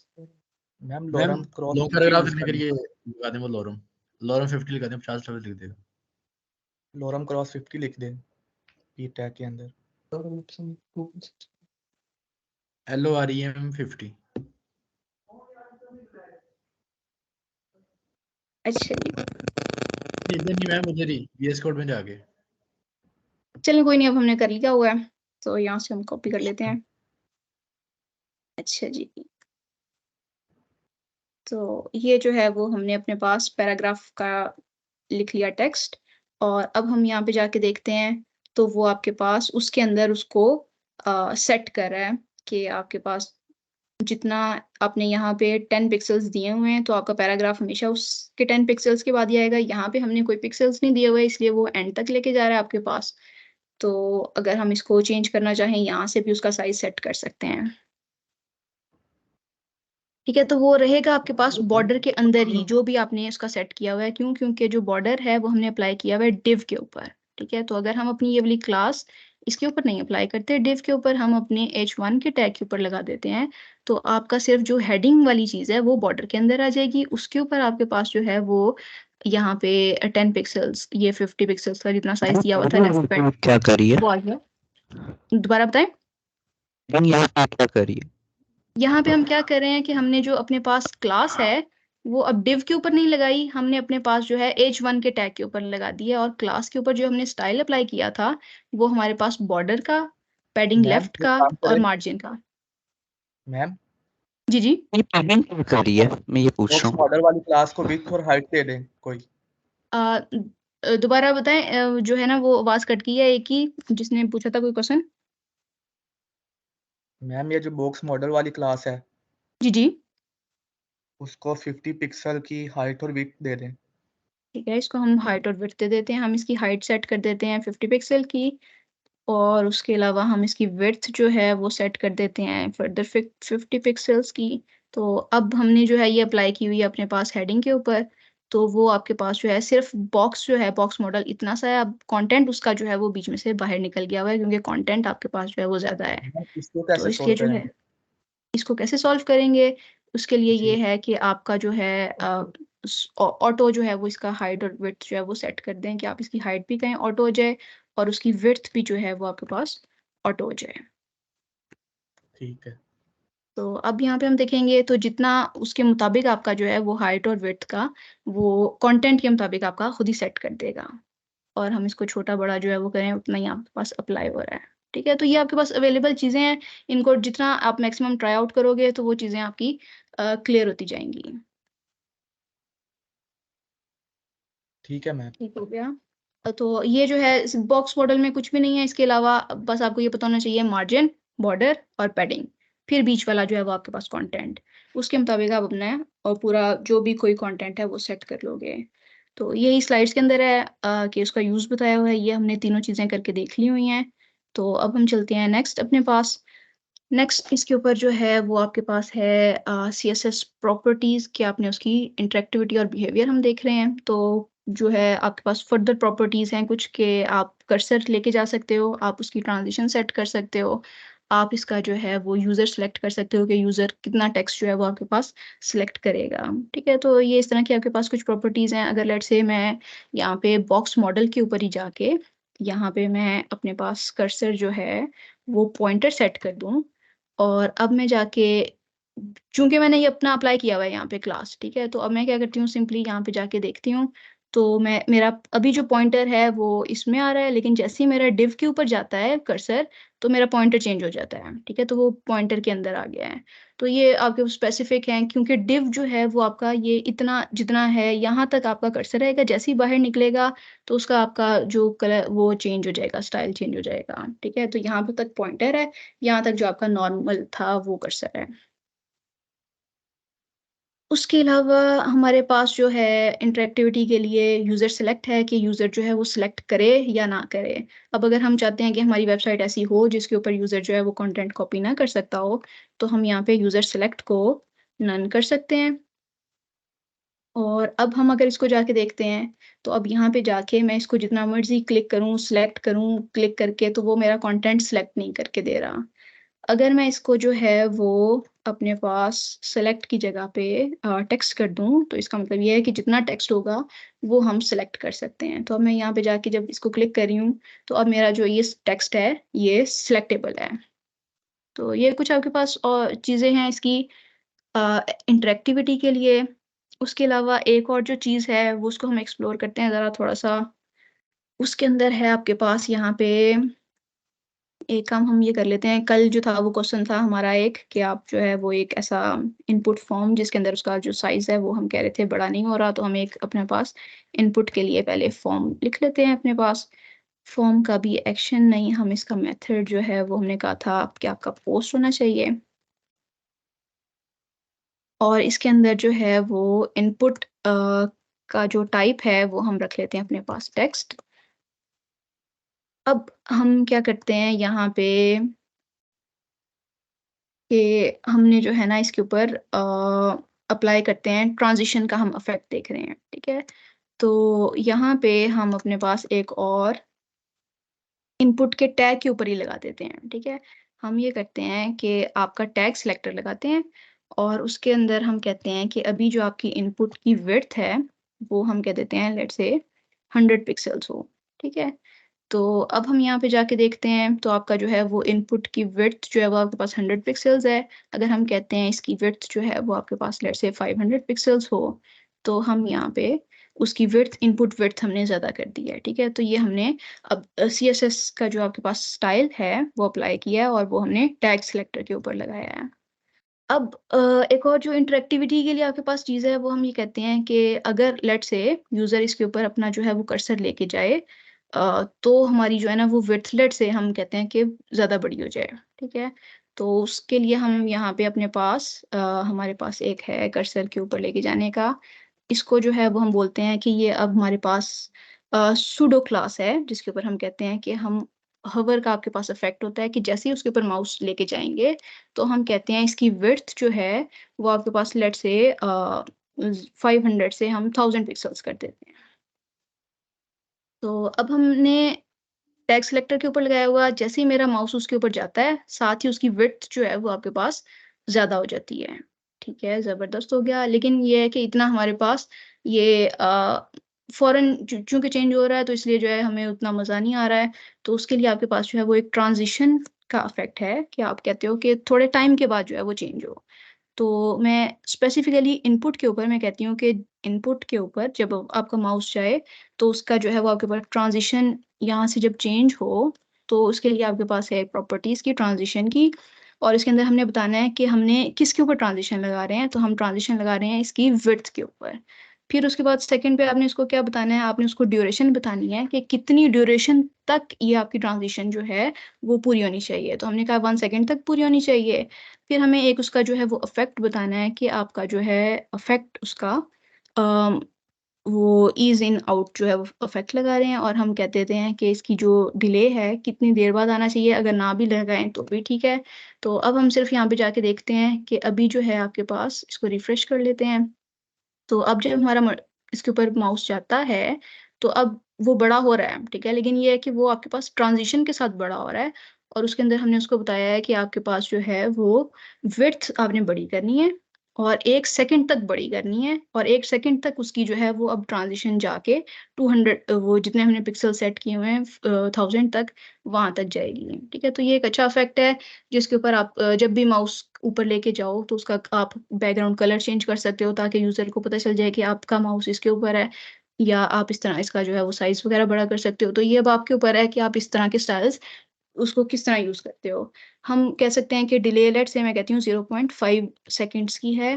तो इसका मतलब ये है कि मैं कह रही हूँ कि जब माउस ऊपर जाए तो 0.5 सेकंड्स तक कुछ नहीं होना, उसके बाद फिर जो है वो आपका इफेक्ट अप्लाई होना है। ठीक है, तो ये मैंने उसको डिले बताई है कि कितनी डिले के बाद आपने वो इफेक्ट अप्लाई करना है। ठीक है, तो ये इस तरह की आप चीज़ें एक्सप्लोर कर सकते हो इसके अंदर। तो ये कुछ हमारी यूज़र इंटरेक्टिविटी से रिलेटेड हो गया काम, कर्सर का, ट्रांजिशन का हमने देख लिया। उसके बाद हमारे पास जो है वो एक जो चीज़ कल हम कह रहे थे वो हम देख लेते हैं, जिसके अंदर हमने कहा था कि एक हमारा जो है वो इनपुट में हमने कहा था यूज़र अगर इनपुट नहीं देता तो हम चाहते थे कि उसका बॉर्डर कलर चेंज हो जाए। ठीक है, तो अब हमें पता है बॉर्डर का हमारे पास है अप्लाई करने के लिए मेथड। तो हम यहाँ पे एक सिंपली अपने पास इनपुट के लिए बटन बनाते हैं पहले। टाइप इसकी हम रख देते हैं सबमिट, और हमारे पास एक बटन आ गया। ठीक है, हम उसके साथ दे देते हैं इसको यहाँ पे BR के साथ। ठीक है, और जो हमने पहले इफेक्ट्स लगाए हुए हैं इन इफेक्ट्स को जो है वो हम यहाँ पे ख़त्म करते हैं। ठीक है, और अब हमारे पास जो स्पेसिफिकली है जितना उसका ओरिजिनल HTML के मुताबिक साइज था वो आ गया। नीचे हमारा बटन आ गया। हम कहते हैं जब इसके ऊपर वो क्लिक करे, ठीक है, तो हम कहते हैं रिक्वायर्ड फील्ड जो है वो हम सेट करना चाहते हैं कि यूजर यहाँ पे उसको टेक्स्ट लाजमी रिक्वायर्ड है। ठीक है, तो हमने रिक्वायर्ड उसका एट्रीब्यूट सेट कर दिया। अब अगर हम इसके ऊपर क्लिक करे थे, ठीक है, तो वो कहता है please fill out this form, लेकिन ये है कि उसका हम चाहते हैं बॉर्डर जो है वो ज्यादा रेड में चला जाए। तो उसके लिए हम स्टाइल अप्लाई कर सकते हैं। हम यहाँ पे टैग सिलेक्टर यूज करते हैं। टैग है हमारा इनपुट, और हम इसके ऊपर जो है जिस तरह हमने कहा है कि यहाँ पे हवर हमने यूज किया था, इस तरह हम जो है वो अपने पास एक यूजर इनवैलिड का आपके पास, इसको हम सूडो क्लास बोलते हैं, ये हमने अप्लाई किया है। और हमने कहा जब यूजर इनवैलिड डाटा देगा तो उस केस में हम लेट से बॉर्डर को हम क्या कर देते हैं, हम 3 चीज़ें हमने देनी है। हमने बॉर्डर की आपके पास पिक्सेल्स देने हैं कि कितना बड़ा बॉर्डर होगा। फिर हमने उसको बताया कि सॉलिड में होगा। फिर हमने उसको कलर बताया, तो कलर हमने उसको बता दिया कि रेड के अंदर होगा। ठीक है, तो अब यहाँ पे देखते हैं कि अगर इसको रिफ्रेश करें तो अभी कुछ नहीं है। जैसे ही मैंने सबमिट क्यूरी की तो उसने क्या किया, बॉर्डर उसका जो है वो 5 पिक्सल्स का अप्लाई कर दिया है। ठीक है, तो अगर आप बॉर्डर नहीं अप्लाई करते, आप उसका कहते हो कि कलर चेंज हो जाए, तो आप उसका सिंपली यहाँ पे बैकग्राउंड कलर जो है वो चेंज कर दो, उसको रेड कर दो। ठीक है, तो ज़्यादा उसको वो फोकस करवाना चाहते हो तो ये जिस तरह का भी आप इफेक्ट अप्लाई करते हो वो आप कर सकते हो। ठीक है, ज़बरदस्त हो गया। ये अभी हमने 2 चीज़ों से जी बताएं। मैम टेक्स्ट एरिया के अंदर हम ये लिख सकते हैं कि एंटर योर नेम और ईमेल एड्रेस। हाँ जी, लिख सकते हैं। टेक्स्ट एरिया के अंदर आपके पास जो है वो हमने कल इसको देखा था। इसका मतलब है कि आपको दोबारा से जो है ना कल का लेक्चर विजिट करना पड़ेगा। वो प्लेस होल्डर का आपके पास प्रॉपर्टी है, उसके थ्रू आप बीच में टेक्स्ट लिख सकते हो। ठीक है, ठीक है, सही हो गया। तो अब जो है हमने ये देख लिया कि किस तरह हमने अप्लाई करना है। हमने इनलाइन सीएसएस भी देख लिया, इंटरनल सीएसएस भी देख लिया, एक्सटर्नल सीएसएस भी देख लिया, ठीक है। फिर उसके बाद हमने जो है यहाँ पे इनलाइन सीएसएस, इंटरनल, ये सिर्फ स्लाइड्स के अंदर आप दोबारा उसको रिविजिट कर सकते हो। और अब जो हम मोस्टली यूज़ कर रहे हैं वो हम एक सेपरेट सीएसएस की फाइल बना के उसको लिंक कर रहे हैं अपनी एचटीएमएल फाइल के साथ। ठीक हो गया। फिर उसके बाद हमने टैग सिलेक्टर्स भी देख लिए। तो टैग सिलेक्टर देख लिया, आईडी सिलेक्टर देख लिया, क्लास सिलेक्टर देख लिया। अब दो जो हैं वो आपके पास नॉर्मली हम ज़्यादा इतना यूज़ नहीं करते, लेकिन अगर आप देखना चाहते हो तो आपके पास जो हैं वो अगले जो सिलेक्टर्स हैं उसके अंदर आपके पास एक डिसेंडेंट सिलेक्टर है। आप एक टैग से फर्दर उसके अंदर वाले टैग के ऊपर स्टाइल अप्लाई कर सकते हो। तो इसका मतलब ये है कि हमने अभी क्या किया है, हमने कहा डिव के अंदर जाके जो पी है उसके ऊपर ये वाला सारा स्टाइल अप्लाई कर दो। तो अब ये है डिसेंडेंट के फर्स्ट से हम स्टार्ट हुए, इसके अंदर वाले टैग के ऊपर ही जाके लगेगा। बाकी जितने मर्जी पी के टैग्स हों जो डिव के अंदर नहीं होंगे उनके ऊपर ये वाला स्टाइल अप्लाई नहीं होगा। तो इसको हम बोलते हैं कि ये हमारे पास डिसेंडेंट सिलेक्टर है। उसके अलावा हम एक और सिलेक्टर जो है वो मल्टीपल सिलेक्टर है। अगर आप चाहते हो कि 3-4 चीज़ों के ऊपर इकट्ठा स्टाइल अप्लाई करना चाहते हो तो हम इस तरह का कर सकते हैं। हम कहें H1 कॉमा आपके पास P कॉमा हम कहें H2, हम कहें कि इन सारों के ऊपर स्टाइल अप्लाई कर दो। तो ये आपका मल्टीपल सिलेक्टर है। इसके अंदर आप जो भी स्टाइल लिखोगे वो H1 के ऊपर भी अप्लाई हो जाएगा, P के ऊपर भी और H2 के ऊपर भी, सारे टैग्स के ऊपर अप्लाई हो जाएगा। ठीक है। उसके बाद हमारे पास जो है वो एक एट्रीब्यूट सिलेक्टर है। इसके अंदर ये है कि आप स्पेसिफिक उसके एट्रीब्यूट को जो है वो सिलेक्ट कर सकते हो कि जब सबमिट हो तो सिर्फ तभी जो है वो आपका ये वाला काम होना चाहिए। ठीक है। तो नॉर्मली हम जो है इससे पीछे तक ये वाले सारे टैग्स यूज़ करते हैं। हम एट्रीब्यूट सिलेक्टर कंपैरेटिवली कम जो है वो यूज़ करते हैं। तो ये जो है आपके पास जो हमारा आज का फर्स्ट गोल था वो ये था कि हम देख लें हमारे पास हमने 3 चीज़ें जो है वो इम्पोर्टेंट देखी। हमने पहले देखा इनलाइन स्टाइलिंग, फिर हमने इंटरनल स्टाइलिंग देखी, फिर हमने एक सेपरेट फाइल के साथ एक्सटर्नल स्टाइलिंग देखी। फिर उसके बाद हमने क्या किया, हमने यहाँ पे देखे 3-4 तरह के सिलेक्टर्स, जिसके अंदर हमने सबसे पहले देखा था अपने पास ये वाला टैग सिलेक्टर, फिर हमने देखा था अपने पास आईडी सिलेक्टर, फिर हमने देखा था अपने पास क्लास सिलेक्टर। और इसकी प्रेफरेंसेस जो थी वो हमने देखी थी कि किसको जो है वो ज़्यादा प्रेफरेंस देता है, किसकी प्रायोरिटी ज़्यादा है। ठीक है। बाकी ये जो है आपके पास जितने ज़्यादा एक्सप्लोर करोगे ये वाली चीज़ें, इसको डिज़ाइन करोगे, जितना अच्छा आप डिज़ाइन कर सकते हो उसके मुताबिक ये अब आपकी एफर्ट है कि आप उसको चीज़ों को कितना अच्छा यूटिलाइज करते हो। ठीक है। तो अब यहाँ पे जो है वो हम 5 मिनट की ब्रेक लेते हैं। फिर उसके बाद जो है वो हम फर्दर इसकी जो हमारी एक चीज़ रह गई है वो फ्लेक्स लेआउट, उसको एक्सप्लोर करते हैं। वो मोस्ट जो इम्पोर्टेंट चीज़ है हम कहते हैं सीएसएस के अंदर, वो आपकी फ्लेक्स लेआउट ही है। ठीक है। तो हम 5 मिनट के बाद कंटिन्यू करते हैं। किसी बच्चे का क्वेश्चन है तो वो पूछ ले।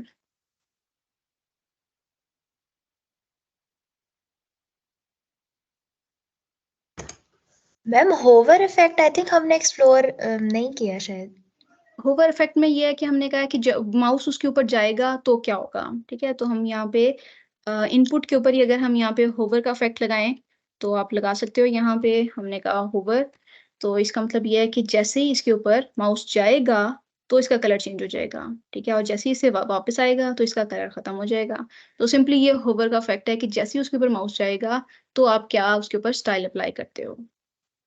ओके मैम, ठीक हो गया, थैंक यू। ठीक हो गया। चलिए बच्चों, फिर हम जो है ना वो 9:15 पे जो है वो नेक्स्ट कंटिन्यू करते हैं। Okay ma'am.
जी, अस्सलाम वालेकुम बच्चों। कोई क्वेश्चन है यहाँ पे तो वो पूछ लें, फिर वरना हम जो है वो सेकंड लेक्चर जो है अपना कंटिन्यू करते हैं।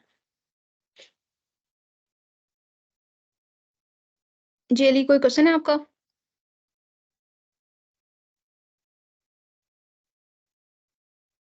नहीं है, ठीक हो गया। अच्छा जी। मैम हम जी जी होवर कैसे यूज करते हैं, इसका यूज प्लीज दोबारा रिपीट कर दें। इसका यूज़ हम दोबारा रिपीट कर देते हैं। हम कहते हैं कि कोई भी आपके पास जो है वो हमने अपने पास लगाया, मैंने वो रिमूव कर दिया था सारा पिछला अपना, तो हमने एक डिव लगाया, ठीक है? हम कहते हैं इस डिव के ऊपर हम कोई आईडी दे देते हैं लेट्स से, तो हमने जो है वो क्लास सेलेक्टर दे देते हैं। क्लास पे हमने जो है ना वो इफेक्ट देख रहे हैं हॉवर का, ठीक है? तो इसके ऊपर हम कहते हैं कि जो आपके पास इसके अंदर कंटेंट लिखा हुआ है लेट्स से पी का, पी टैग लगाया हमने और उसके अंदर दिस इज पैराग्राफ लिख लिया सिंपली। तो इसके ऊपर हम जो है कहते हैं कि जब आपका माउस जाए तो क्या इफेक्ट हो इस डिव के ऊपर। तो आप यहाँ पे क्लास सेलेक्टर यूज कर रहे हो, इसलिए आप जो है वो सीएसएस के अंदर जाके डॉट, आपकी क्लास का नाम था यहाँ पे अफेक्ट होवर, आपने क्लास सेलेक्टर यूज किया, उसके बाद आपके पास जो है वो कॉलन और फिर आपका जो है वो होवर का इफेक्ट लगाया। अब हम कहते हैं कि जब इसके ऊपर माउस जाए तो हम इसका सिंपली बैकग्राउंड कलर चेंज कर देते हैं, बैकग्राउंड कलर चेंज करके हम कह देते हैं ब्लू हो जाए, ठीक है? तो अब जो आपके पास है यहाँ पे पैराग्राफ लिखा हुआ आ रहा है, अभी इसके ऊपर बैकग्राउंड कलर नहीं अप्लाई हुआ, लेकिन जैसे ही इसके ऊपर मेरा कर्सर जाता है तो इसका मतलब है कि होवर हुआ आपके पास, इसका मतलब है कि आपका कर्सर गया तो साथ ही उसके ऊपर इफेक्ट जो है वो जो हम लगाना चाह रहे हैं वो लग गया है।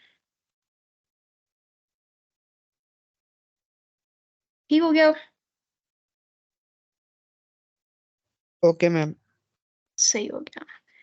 चलिए फिर हम जो है ना वो अब ज़रा थोड़ा सा इन डिटेल जो मोस्ट इम्पॉर्टेंट चीज़ है इसकी सीएसएस की, वो हम देखते हैं। हमने ये तीनों चीज़ें कवर कर ली हैं, टाइपोग्राफी, विजुअल इफेक्ट्स, इंटरैक्टिविटी। अब हम फ्लेक्सिबल लेआउट देखते हैं कि हमने फ्लेक्सिबल अगर लेआउट बनाना है तो हम कैसे लगाएंगे, ठीक है? तो मेन आइडिया इसका ये है कि आप क्या करते हो कि जितने भी आपके पास कंपोनेंट्स हैं उन वो आप एक कंटेनर में जो है वो डिवाइड कर में क्लोज कर देते हो और फिर उसके मुताबिक जितनी भी अवेलेबल स्पेस है उसके आपकी मर्जी होती है आप उसमें किस तरह सेट करते हो। तो सिर्फ ये इसका जो है वो आपके पास जस्ट है फ्लेक्सिबल लेआउट का। किस तरह कि आप कहते हो कि आपके पास जो है वो एक कंटेनर है, उसके अंदर आपके पास जो है वो आइटम्स हैं। आइटम्स कोई भी हो सकती हैं, पैराग्राफ हो सकता है, आपकी हेडिंग हो सकती है, आपके डिव के टैग्स हो सकते हैं। तो ये आपके मल्टीपल आइटम्स होंगी, वो आपके पास कंटेनर में क्लोज्ड है और इसकी जो इम्पॉर्टेंट चीज़ है वो एक सिर्फ मेन एक्सिस है, इसका क्रॉस एक्सिस है कि आप इसको हॉरिजॉन्टल के लिए मेन एक्सिस यूज़ करता है वो, और आपका वर्टिकल के लिए क्रॉस एक्सिस का वर्ड यूज़ करता है। ठीक है, तो कोई भी एक्स्ट्रा चीज़ नहीं है, हम सिर्फ इसको क्या करते हैं, अब अपने पास एक बताने के लिए, सीखने के लिए हम यहाँ पे अपने पास एक डिव बनाते हैं। ये डिव को हम कह देते हैं कि एक हमारा ये कंटेनर है। ठीक है, फर्स्ट डिव का टैग हमारा कंटेनर हो गया। इसके अंदर हम जो है वो मल्टीपल डिव्स लगा देते हैं। तो हमने कहा ये आपके पास क्लोजिंग डिव का टैग हो गया, फॉर्मेट डॉक्यूमेंट कर देते हैं, और इसके बाद हम यहाँ पे कंट्रोल सी करके तकरीबन हमने 5 डिव्स लगा दिए हैं। ठीक है, और उसके अंदर हम अपने टैग्स के अंदर भी लिख देते हैं, या अगर आप वैसे ही टेक्स्ट लिखो तो भी आपका जो है वो शो हो जाता है। तो अभी मैंने सिर्फ वैसे ही जो है वो टेक्स्ट लिख दिया है। तो ये जो है मैंने अपने पास 4 जो हैं वो डिव्स बना लिए हैं उसके एक बड़े डिव के अंदर। ठीक है, तो जो आपका उसके ऊपर शो हो रहा है वो आपके पास एक बड़े डिव के अंदर हमने 5 डिव्स लगा दिए हैं। ठीक है, तो अब इसकी जो अलाइनमेंट है वो हम अपनी मर्जी से सेट कर सकते हैं, और वो हमारी फ्लेक्सिबल लेआउट के थ्रू हम इसको सेट करेंगे। अभी अगर आप कुछ भी नहीं उसके ऊपर लगाओ तो आपके वर्टिकली सारे नीचे नीचे जाके आइटम सारे आते हैं।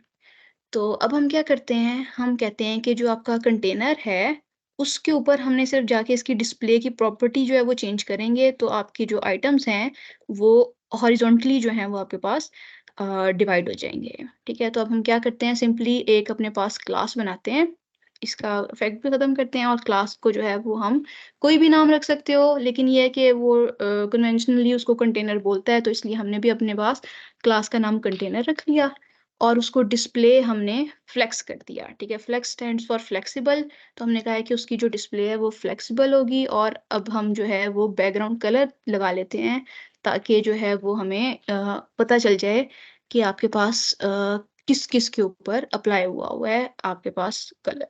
ठीक है, तो एक और हम क्लास बनाते हैं, वो हम बना लेते हैं अपने पास आइटम की क्लास, के हमारे पास जो आइटम्स हैं उसके ऊपर हम अपना बैकग्राउंड कलर चेंज कर लेते हैं, ताकि हमें पता चलता रहे कि आपका कंटेनर कौन सा है और आपकी जो हैं आइटम्स कौन सी हैं। तो इसको जो है वो हम ऑरेंज रेड का कलर लगा लेते हैं, लेट्स से।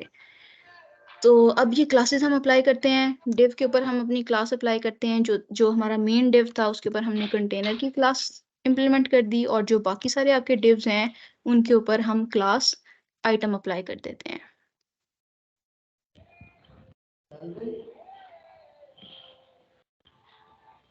ਉਹਨੂੰ ਉਹ ਉੱਥੇ ਪਰਾਂ ਨਾ ਰੱਖ, ਕਿਤੇ ਇੱਥੇ ਰੱਖ ਜਿੱਥੇ ਪਈ। ਹਾਂ ਬਸ ਠੀਕ ਯਾਰ, ਮੈਨੂੰ ਵੀ ਤੇ ਸਰਦੀ ਲੱਗਦੀ ਪਈ, ਕਿੱਥੇ ਰਹੀ ਯਾਰਾ।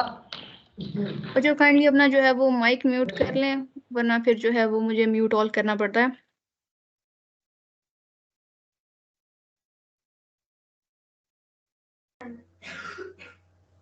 बस ऑयल का ही पूछना, बाकी तो आती है।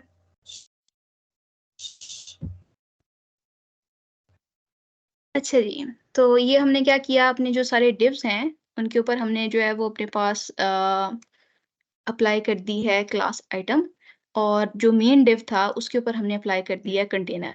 ठीक है, और हमने उसके कलर्स जो हैं वो सिंपली चेंज किए हैं। जो मेन इंपॉर्टेंट काम किया है वो हमने डिस्प्ले फ्लेक्स का किया है। तो अब अगर हम जाके देखते हैं अपने इसके पास, तो पहले जो आपके सारे डिव्स थे वो आपके पास वर्टिकली आ रहे थे, लेकिन जैसे ही आपने डिस्प्ले फ्लेक्स किया है तो आपके पास जो है ये सारे हॉरिजॉन्टली एक लाइन के अंदर आ गए हैं। ठीक है, तो अब हम अपनी मर्जी से जो ये आइटम्स हैं इनको सेट कर लेते हैं। हम इनका साइज बड़ा करना चाहें तो साइज बड़ा कर सकते हैं। तो अब हमें पता है कि ये हमारे पास इफेक्ट्स वो हैं, तो हम यहाँ पे विड्थ और हाइट इसकी सेट कर लेते हैं। Let's say 100 pixels bye 100 pixels कर लेते हैं। ठीक है, तो अब अगर हम देखें यहाँ पे, तो उसने क्या किया है, आपके जो ये वाले थे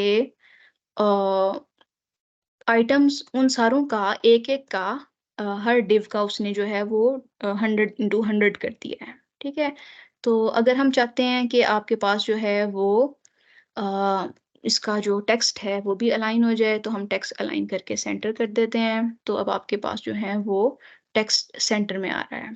ठीक है, ज़बरदस्त हो गया।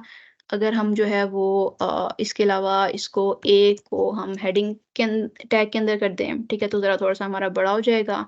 तो ये काम कर देते हैं हम।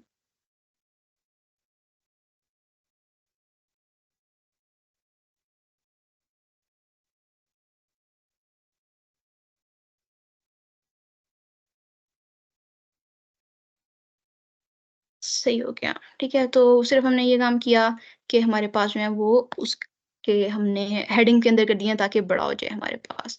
तो अगर हम सिर्फ यहाँ पे डिस्प्ले ख़त्म करें अपने पास कंटेनर का डिस्प्ले, तो हम देखते हैं कि आपके पास किस तरह आता है डाटा। तो आपके पास जो डाटा है वो वर्टिकली आता है, ठीक है, और उसमें अंदर आप अभी आपका डिस्प्ले नहीं हमने सेट किया हुआ। तो अगर हम चाहते हैं कि डिस्प्ले के थ्रू कंट्रोल करें, तो ये जो है वो हम यहाँ पे अपना डिस्प्ले फ्लेक्स किया हमने। तो अब जो है वो आपका मेन एक्सिस के थ्रू जो है वो सारे डिव्स जो हैं वो सेट हो गए हैं। तो अब आपकी जो है वो कंटेनर्स की कुछ प्रॉपर्टीज़ हैं जिनको हम एक्सप्लोर कर लेते हैं, जिसके थ्रू आप मोस्टली अपना जो है वो कंटेंट जो है वो सेट करे होते हो। उसके लिए उस तरफ जाने के लिए हम जो है ना एक और चीज़ जो आपको करनी चाहिए वो ये कि आप यहाँ पे इंस्पेक्ट पे अगर जाते हो, तो आपके पास यहाँ पे जो है इंस्पेक्ट विंडो खुल जाती है। और जो हम प्रोग्रामर्स जो प्रोफेशनल प्रोग्रामर्स हैं, वो फिर मोस्टली यहाँ पे चीज़ें सेट करते जाते हैं, क्योंकि आपको जो है इसको बार-बार चेंज करना होता है, ठीक है? तो इसके अंदर इंस्पेक्टर विंडो के अंदर आप आते हो, तो आपका जो सारा कोड है, वो यहाँ पे आपके पास शो हो रहा है। आप इसका मेन खोलते हो, तो मेन के अंदर अब यहाँ पे देखो कि हमने डिव के अंदर अपने 5 डिव्स लगाए हुए हैं। तो अब मैं जिस-जिस के ऊपर लेके जाती हूँ, तो ये मुझे पता चल रहा है कि मेरे पास कौन-सा डिव कहाँ तक अप्लाई हुआ हुआ है, ठीक है? तो ये जो आपके पास है, अगर मैं इसके ऊपर क्लिक करती हूँ, तो यहाँ पे उसने ये भी बता दिया है कि आपके पास जो इसके ऊपर अप्लाई हुआ है, जो सीएसएस अप्लाई हुआ है वो डिस्प्ले और उसका बैकग्राउंड आपने ये सेट किया हुआ है। अगर मैं यहाँ से टिक को ख़त्म करती हूँ, तो वो इसकी अभी वो बता रहा है कि अगर हम ना डिस्प्ले फ्लेक्स अप्लाई करें, तो आपका जो है वो इस तरह शो होगा। अगर आप इसके ऊपर टिक कर दो, तो डिस्प्ले फ्लेक्स जब लगा हुआ है, तो इस तरह आपके पास लगेगा। मैम फ्लेक्स का मतलब क्या है? फ्लेक्स का रो में मतलब है लेकर फ्लेक्सिबल। फ्लेक्स का मतलब है फ्लेक्सिबल, फ्लेक्सिबल का मतलब ये है कि अगर हम जो है वो अभी इसको सेट कर रहे हैं, तो ये थोड़ा-सा फ्लेक्सिबिलिटी जो है आपके पास आ जाएगी कि अगर आपका साइज़ बड़ा हो, साइज़ छोटा हो, तो विंडो साइज़, तो किस तरह जो है आपके पास ये इफ़ेक्ट आएगा इसके ऊपर, ठीक है? तो वो हम चीज़ें यहाँ पे चेक कर रहे हैं फ्लेक्सिबल के लिए, ठीक है? तो मैम अब हम फ्लेक्स इसकी बनाने से ये रो में क्यों आ गया है? फ्लेक्स में ये बनाने से ये रो में आ गया कि जो फ्लेक्स है वो आपके पास हॉरिज़ॉन्टल जो है वो उसके ऊपर अप्लाई होता है, ठीक है? तो अगर आप वर्टिकल सारे नहीं कर सकते? रोज़ और कॉलम जी, जी। इसको वर्टिकल नहीं कर सकते हम फ्लेक्स के साथ ही? वर्टिकल अगर फ्लेक्स के साथ आप इसको वर्टिकल भी कर सकते हो, उसके लिए अब हम इसकी प्रॉपर्टीज़ को एक्सप्लोर करेंगे, ठीक है? तो आपके पास जो है इसकी प्रॉपर्टी होती है एक आपके पास फ्लेक्स डायरेक्शन, ठीक है? फ्लेक्स डायरेक्शन जो है वो भी हमने जो बाय डिफ़ॉल्ट है वो आपके पास रो के अंदर है।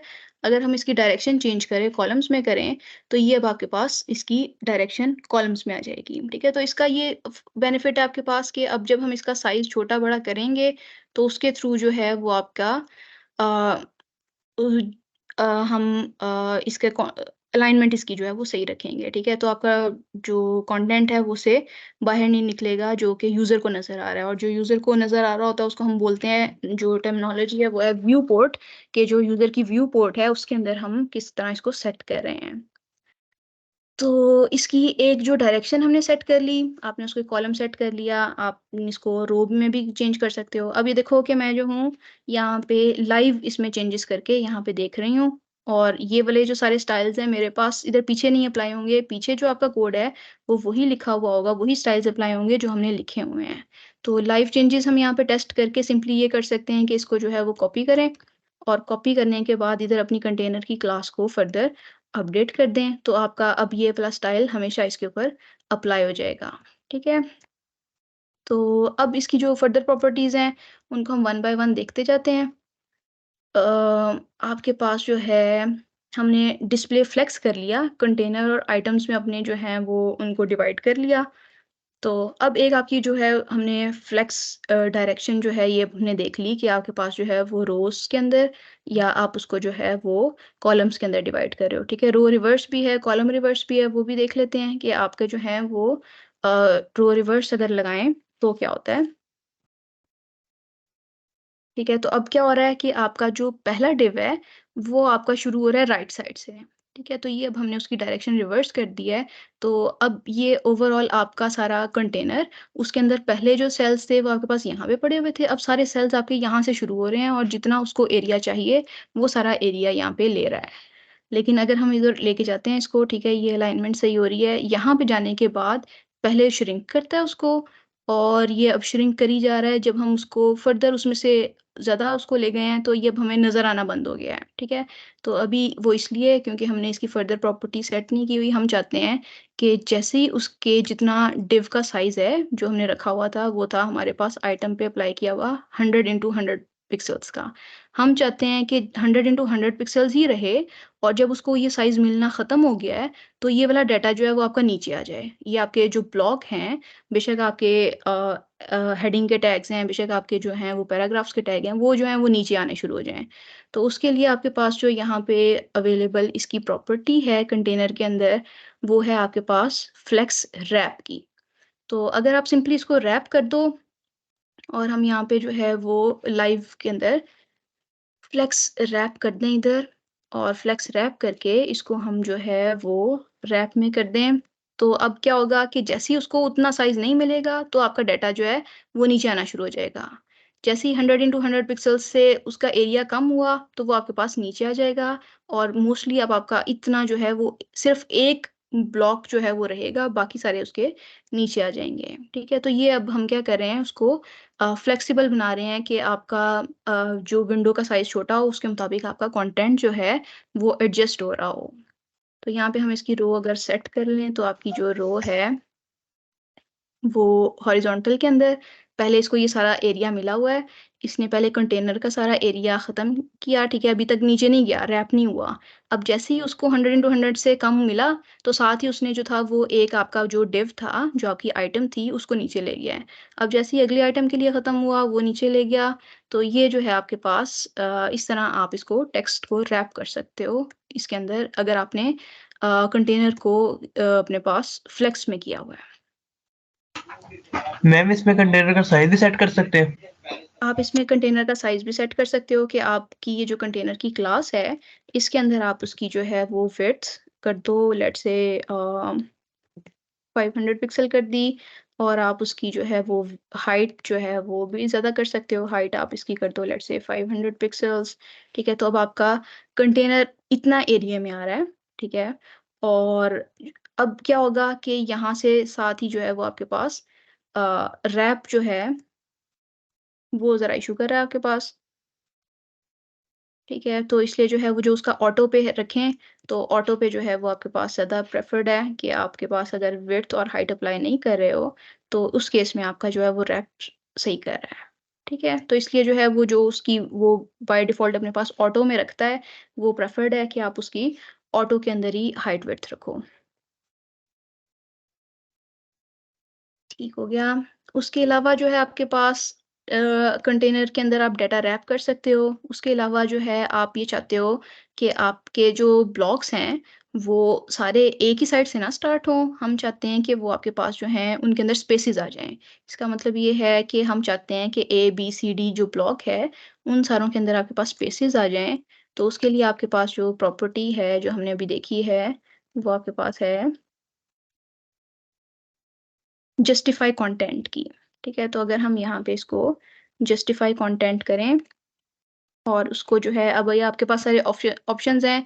अब ये देखो लाइव चेंजेस हो रही हैं, हमें बार-बार अपनी विंडो नहीं चेंज करनी पड़ी। अगर मैं सेंटर करती हूँ तो सारा डाटा आपके पास सेंटर में आ जाता है। एंड करती हूँ तो सारा डाटा एंड पे चला जाता है।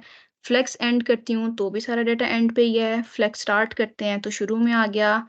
ये सारी उसकी जो है वो चेंजेस हैं आपकी जो है, आपके मुताबिक जो भी आपकी रिक्वायरमेंट है, आप चाहते हो कि जितने आपने हॉरिजॉन्टल अपने एलिमेंट सेट करने हैं, जिसके अंदर हो सकता है आप अपने वो फॉर्म को सेट करो, आप अपने हेडिंग को, पैराग्राफ को सेट करो, तो उनको आप कंटेनर के अंदर रखो, डिव का कंटेनर बनाओ, उसको डिस्प्ले फ्लेक्स करो, फिर उसके मुताबिक इसकी प्रॉपर्टीज़ जो हैं वो सारी सेट कर दो। तो डिस्प्ले इवनली में क्या होगा कि हर एक के अंदर इक्वल डिस्टेंस आपके पास आ जाएगा, और जब ये डिस्टेंस आपका जो है वो ख़त्म होगा तो फिर आपके पास जो है वो नीचे उसको शिफ्ट कर देगा, और फिर उसके बाद इस तरह आपके पास कंपोनेंट्स को वो नीचे शिफ्ट करता जाएगा। सही हो गया। उसके अलावा जो आपके पास प्रॉपर्टी है वो आपके पास अलाइन आइटम्स की है कि अगर आप इनको अलाइन करना चाहते हो अपनी आइटम्स को, तो उसमें हम देख लेते हैं कि अगर हम चाहते हैं यहाँ पे अलाइन आइटम्स, और उसमें जो आपके पास हैं डिफरेंट ऑप्शंस कि आप उसको जो है वो, इसके लिए आपको क्या करना है कि आप उसकी जो अगर विड्थ है और हाइट है इनको हम अप्लाई करें और फिर उसके बाद हम अलाइन करें। तो अब ये इसमें क्या हो रहा है कि हमने अपने कंटेनर का साइज बड़ा कर दिया, ठीक है। अब हम कह रहे हैं कि हाइट उसकी ज़्यादा है, तो अब अगर हम इसके ऊपर जो है वो अलाइनमेंट करते हैं तो उसके मुताबिक हम कहते हैं सेंटर में आ जाए, सेंटर पे आ जाता है, एंड पे लेके आए तो एंड पे आ जाता है, फर्स्ट पे आ जाएगा, एंड पे। तो ये जो है हमारी सारी अलाइनमेंट है, जो कि अगर हम स्पेसिफिकली उसकी हाइट सेट करके फिर ये हम अलाइनमेंट कर सकते हैं, ठीक है। तो आप चाहते हो कि आपने जितना भी डिव सेट किया है, कंटेनर सेट किया है, उसके बीच में आपका टेक्स्ट आ जाए, ठीक हो गया।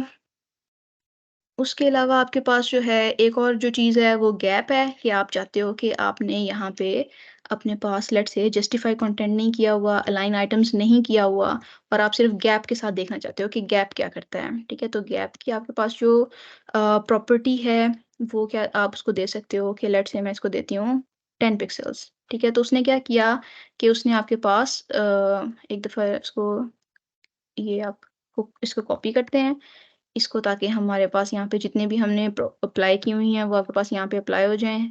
विड्थ हाइट को कैंसिल करते हैं, जस्टिफाई कंटेंट अलाइन आइटम्स को कैंसिल करते हैं, और यहाँ पे इसको हम सेव करें। तो ये जो है आपके पास गैप अब अप्लाई हुआ है 10 पिक्सल्स का। इसका मतलब ये है कि हर आइटम के बीच में आपके पास 10 पिक्सल्स का गैप है। और जब हम इसको यहाँ से इधर नीचे लेके जाते हैं तो अब ये देखो कि जो आपके पास हॉरिजॉन्टल प्लस वर्टिकल दोनों में 10 पिक्सल्स का आपके पास जो है वो गैप आ गया है। तो अब अगर मैं चाहती हूँ कि मेरे पास हॉरिजॉन्टल गैप डिफरेंट हो, आपके पास वर्टिकल गैप डिफरेंट हो, तो उस केस में आप जो है यहाँ पे दोनों दे सकते हो 10 पिक्सेल्स और 30 पिक्सेल्स। तो हम ये देखते हैं कि हॉरिजॉन्टल गैप कौन सा बनता है और वर्टिकल गैप कौन सा बनता है। तो एक को हम यहाँ पे डिफरेंट दे देते हैं अपने पास, ठीक है। तो उसने आपको भी बताया है कि रो गैप और कॉलम गैप उसने दोनों आपके 10 पिक्सेल्स दे दिए हैं, ठीक है। तो अगर हम यहाँ पे एक को 30 पिक्सेल्स दे दें और एक को हमने 10 पिक्सेल्स दिया है, तो कौन कौन से में चेंज हुआ है कि हमारे पास यहाँ पे 10 पिक्सेल्स जो है वो हमें नज़र आ रहा है कि रो गैप में आपके पास जो है वो 10 पिक्सेल्स अप्लाई हो रहा है, और जो कॉलम गैप है उसके ऊपर आपके पास 30 पिक्सेल्स अप्लाई हो रहा है, ठीक है। तो अब हम अपनी मर्ज़ी से जब हमारे पास ये रैप करें तो हम उसके रोज़ और कॉलम्स का साइज़ डिफरेंट भी कर सकते हैं, ठीक है। तो ये जो है वो व्यू पोर्ट के हिसाब से कि आपका डाटा जो है वो अलाइन हो जाए उसके अंदर, तो ये आप रैप कर सकते हो। उसके अलावा आपके पास जो प्रॉपर्टी है, जो आपकी आइटम्स की अपनी प्रॉपर्टीज़ हैं, वो भी आप अप्लाई कर सकते हो। हमने कुछ अप्लाई कर दी हुई थी, जो हमने कलर्स की थी। इसी तरह आपके जो हैं फर्दर इसके अंदर आप जो भी आइटम्स का सेट करना चाहते हो, इसके अंदर आप अपने हेडिंग्स लिख दो, आप इसके अंदर पैराग्राफ्स लिख दो, वो उस डिव के अंदर ही रहेगा, ठीक है। तो हम इसको हाइट विड्थ को लेट से ऑटो कर देते हैं दोनों को। ये हम अब इसकी आइटम्स की प्रॉपर्टीज़ जो हैं वो सेट कर रहे हैं, ठीक है। और हमने इसकी हाइट को ऑटो कर दिया, और अब हम यहाँ पे इस तरह का काम कर सकते हैं कि एक को हम जो है वो हेडिंग की जगह पे पैराग्राफ बना दें अपने पास, ठीक है। और बाकियों को हमने हेडिंग्स ही रहने दिया। कॉपी कर लेते हैं यहाँ से अपना टेक्स्ट, इसके अंदर पैराग्राफ में टेक्स्ट प्लेस कर देते हैं, ठीक है। तो अब अगर हम देखते हैं तो आपके पास जो है जो उसका साइज़ है, उसके मुताबिक वो आपके पास जो है सेट कर देगा। तो अब उसने पैराग्राफ के लिए ज़्यादा लिया है, और पैराग्राफ जो है वो उसने उसके मुताबिक उसको रैप कर दिया हुआ है, क्योंकि हमने रैप यूज़ किया हुआ था। तो जहाँ पे आपका जो है वो पैराग्राफ जितने में आएगा, बाकी सारे कंटेंट्स उसके नीचे से आपके पास चलेंगे। तो पैराग्राफ के लिए अलग डिव लगाया हमने, बाकी सारों के लिए अलग डिव लगाए। तो ये सारी चीज़ें जो हैं वो आप जिस तरह भी सेट करते हो, तो ये है कि आपके पास ज़्यादा जो है डायनामिक, और जो आपके पास है कि अलाइनमेंट इसकी जो है आपके व्यू पोर्ट के मुताबिक सेट हो जाएगी, ठीक हो गया। तो ये जो है आपके पास फ्लेक्स बॉक्सेस आप कहाँ कहाँ पे यूज़ कर सकते हो। अगर आपको लेट से कोई इस तरह सर्च बार बनानी है, इसके अंदर 3 कंपोनेंट्स हैं। एक लेट से ये उसने आइकन या लोगो डाला हुआ है, यहाँ पे आपकी टेक्स्ट फील्ड आ रही है, साथ उसने बटन लगाया हुआ है। तो आप इनको इकट्ठे कंटेनर और फिर उसके अंदर 3 आइटम्स को फिट करो, तो आपका ये ओवरऑल एक कंपोनेंट जो है वो सर्च का तैयार हो सकता है। फिर उसी तरह जो आपकी मेन्यू है उसके लिए आप इसको सेट कर सकते हो कि आप जो हो एक कंटेनर बनाओ, उसके अंदर ये 4 जो हैं ये आपके पास डिव्स होंगे आइटम्स के, उनको बेशक आप हेडिंग दो, बेशक आप इसको जो है वो अनऑर्डर्ड लिस्ट बना के इसके लिस्ट आइटम्स दो। तो ये जो है उसके ऊपर आप एंकर के टैग्स लगा दो, तो ये इस तरह आप एडजस्ट कर सकते हो। बैकग्राउंड कलर डिफरेंट कर दो, उसके जो आपके आइटम्स के कलर्स हैं उनके डिफरेंट कर दो। इसी तरह अगर आपने इमेजेस डिस्प्ले करने हैं तो इसके अंदर भी जो आपका है वो अप्लाई हो सकता है, जो फ्लेक्स बॉक्स है। ठीक है, तो ये जो है बेसिक आप जो इसको करोगे सीएसएस अप्लाई करोगे, ये ज़्यादातर फ्लेक्स बॉक्सेस ही जो हैं वो सीएसएस में यूज़ होते हैं। तो अब हम ये करते हैं कि जो हमने अपनी वेबसाइट बनाई हुई है, फर्दर हमारा क्या काम है उसको हम देख लेते हैं। तो ये जो है यहाँ तक हम इसको क्लोज करते हैं, और जो हमारी सीएसएस के साथ वेबसाइट होगी, ठीक है, आपको कोड नहीं हम दिखाते इसका, ठीक है, तो हम सिर्फ ये करते हैं कि इसको वैसे ही खोल लेते हैं टेम्पलेट्स के अंदर जाके।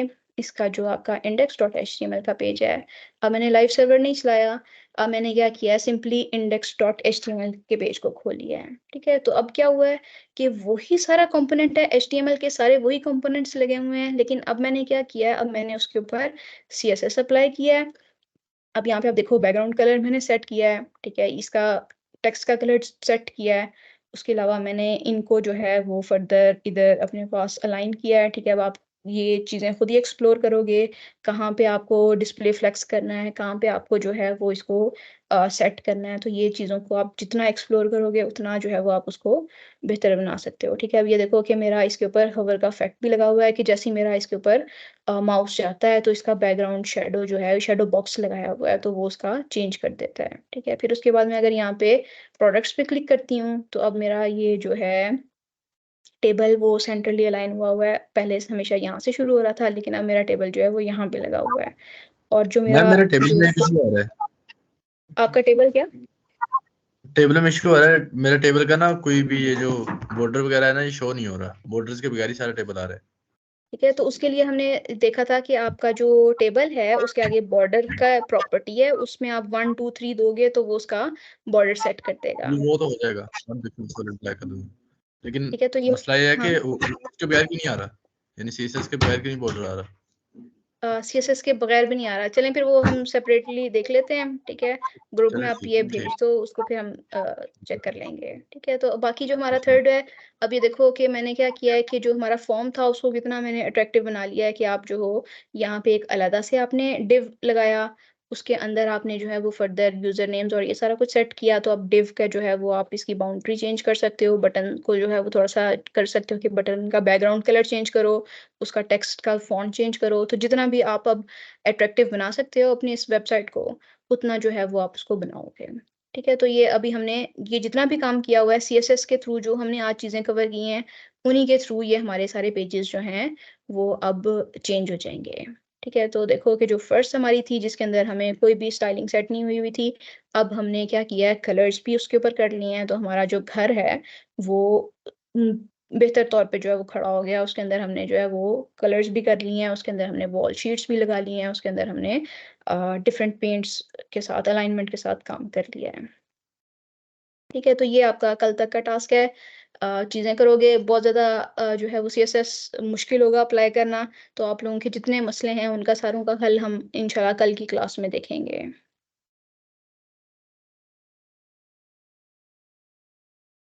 ठीक हो गया, किसी बच्चे का क्वेश्चन है तो पूछ लें, वरना फिर हम जो है यहाँ पे क्लास अपनी वाइंड अप मैम एक करते हैं। रिक्वेस्ट है, जी जी, मैम ये स्लाइड्स तो भेज दिया करें ग्रुप में।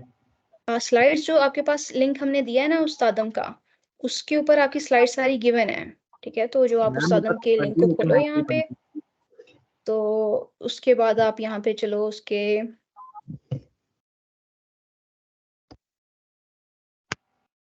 मैम यहाँ से जो कंटिन्यू नहीं सही बनती। कंटिन्यूटी तो बनेगी, यहाँ सिर्फ आपको बनानी पड़ेगी, ठीक है। देखो पूरे आपको प्लेटफॉर्म के ऊपर सारी स्लाइड्स जो हैं वो गिवन है, आप यहाँ से जो है वो हम कर रहे हैं इस टाइम पे वेब डेवलपमेंट कोर्स, ठीक है। तो इधर से आप इसको खोलो।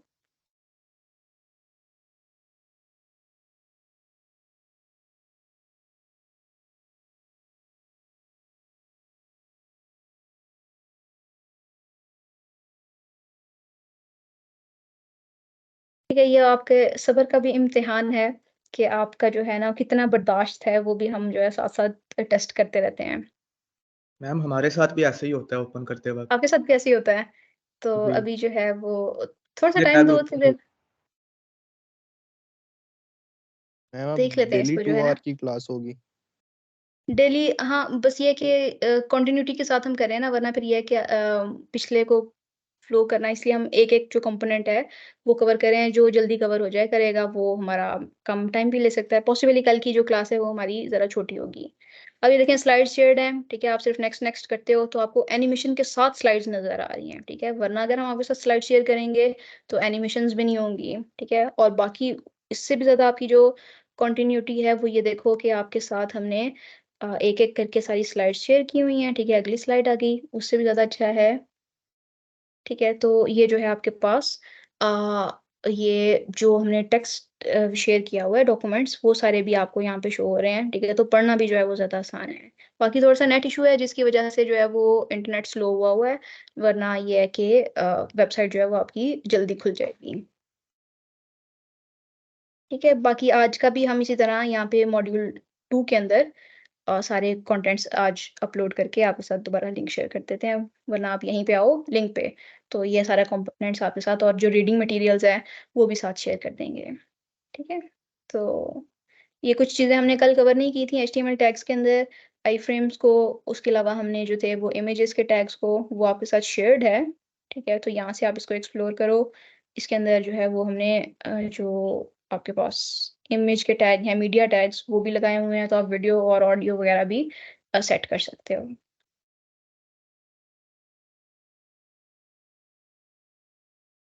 ठीक हो गया। और कोई क्वेश्चन?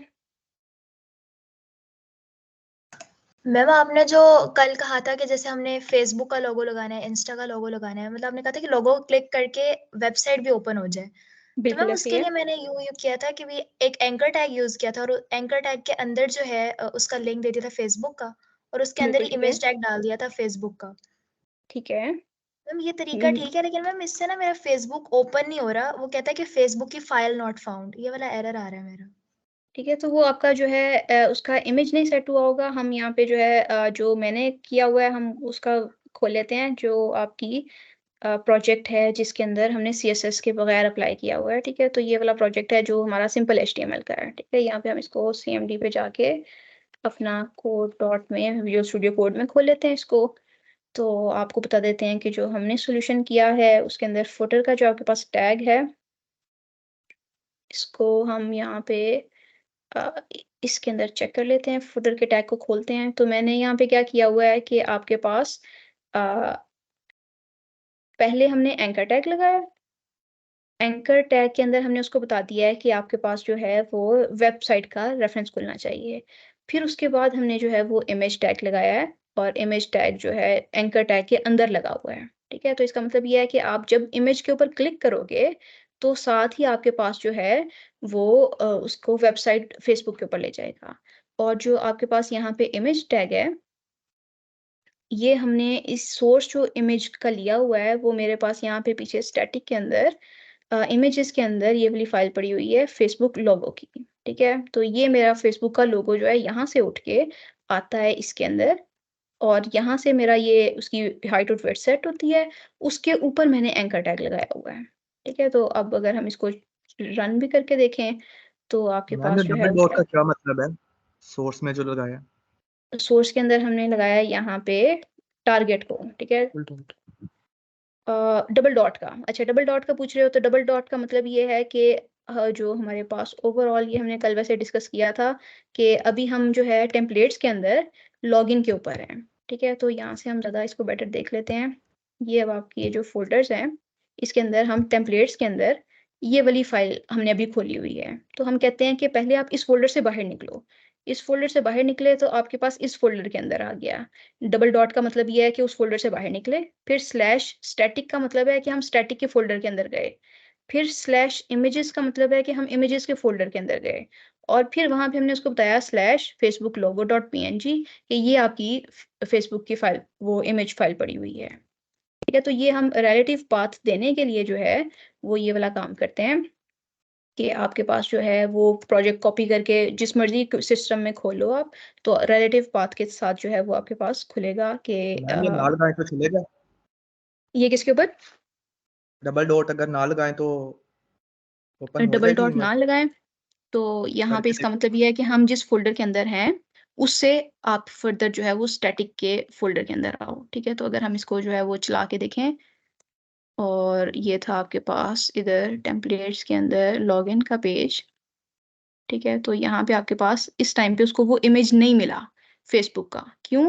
क्योंकि वो क्या कर रहा है यहाँ पे आपके पास, उसने कहा है कि आप जिस फ़ोल्डर में हो, करंट फ़ोल्डर में, उससे आगे स्टैटिक की फ़ोल्डर के अंदर चले जाओ। तो वो क्या करता है, आपके पास करंट फ़ोल्डर में इधर है, यहाँ से वो स्टैटिक का फ़ोल्डर ढूँढने की कोशिश करता है और उसको वो वाला फ़ोल्डर नहीं मिलता। ठीक है, तो डबल डॉट का मतलब ये है कि इस फ़ोल्डर से बाहर निकलो, यहाँ पे स्टैटिक का फ़ोल्डर ल पड़ा हुआ है। ठीक है, तो इसलिए आपको ये डबल डॉट जो है वो लगाना ज़रूरी है। अगर मैं उस सीएसएस के उसको इमेजेस की फ़ाइल को उठा के इसके अंदर ले आऊँ, तो फिर मेरा पाथ जो है वो थोड़ा-सा डिफरेंट हो जाएगा। लेकिन हमने अभी ये स्ट्रक्चर्ड वे फॉलो किया है। क्यों? क्योंकि जब हमने वेब सर्विसेज़ लिखनी है तो हमें यही वाला स्ट्रक्चर चाहिए जिसके अंदर हमारी सारी फाइल्स टेम्पलेट के अंदर एचटीएमएल फाइल्स पड़ी हों, और जितनी हम फाइल्स इंक्लूड कर रहे हैं वो सारी हमारे स्टैटिक के फ़ोल्डर के अंदर हों।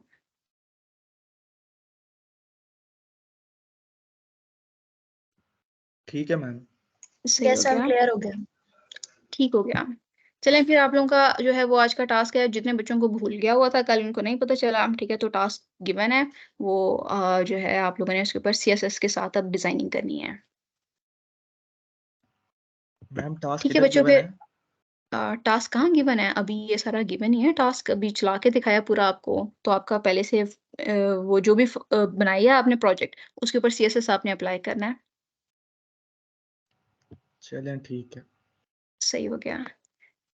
चलें ठीक है फिर बच्चों, अल्लाह हाफ़िज़। इंशाल्लाह कल को फिर जो है वो हम कंटिन्यू करेंगे। ओके मैम, थैंक यू, अल्लाह हाफ़िज़। अल्लाह हाफ़िज़।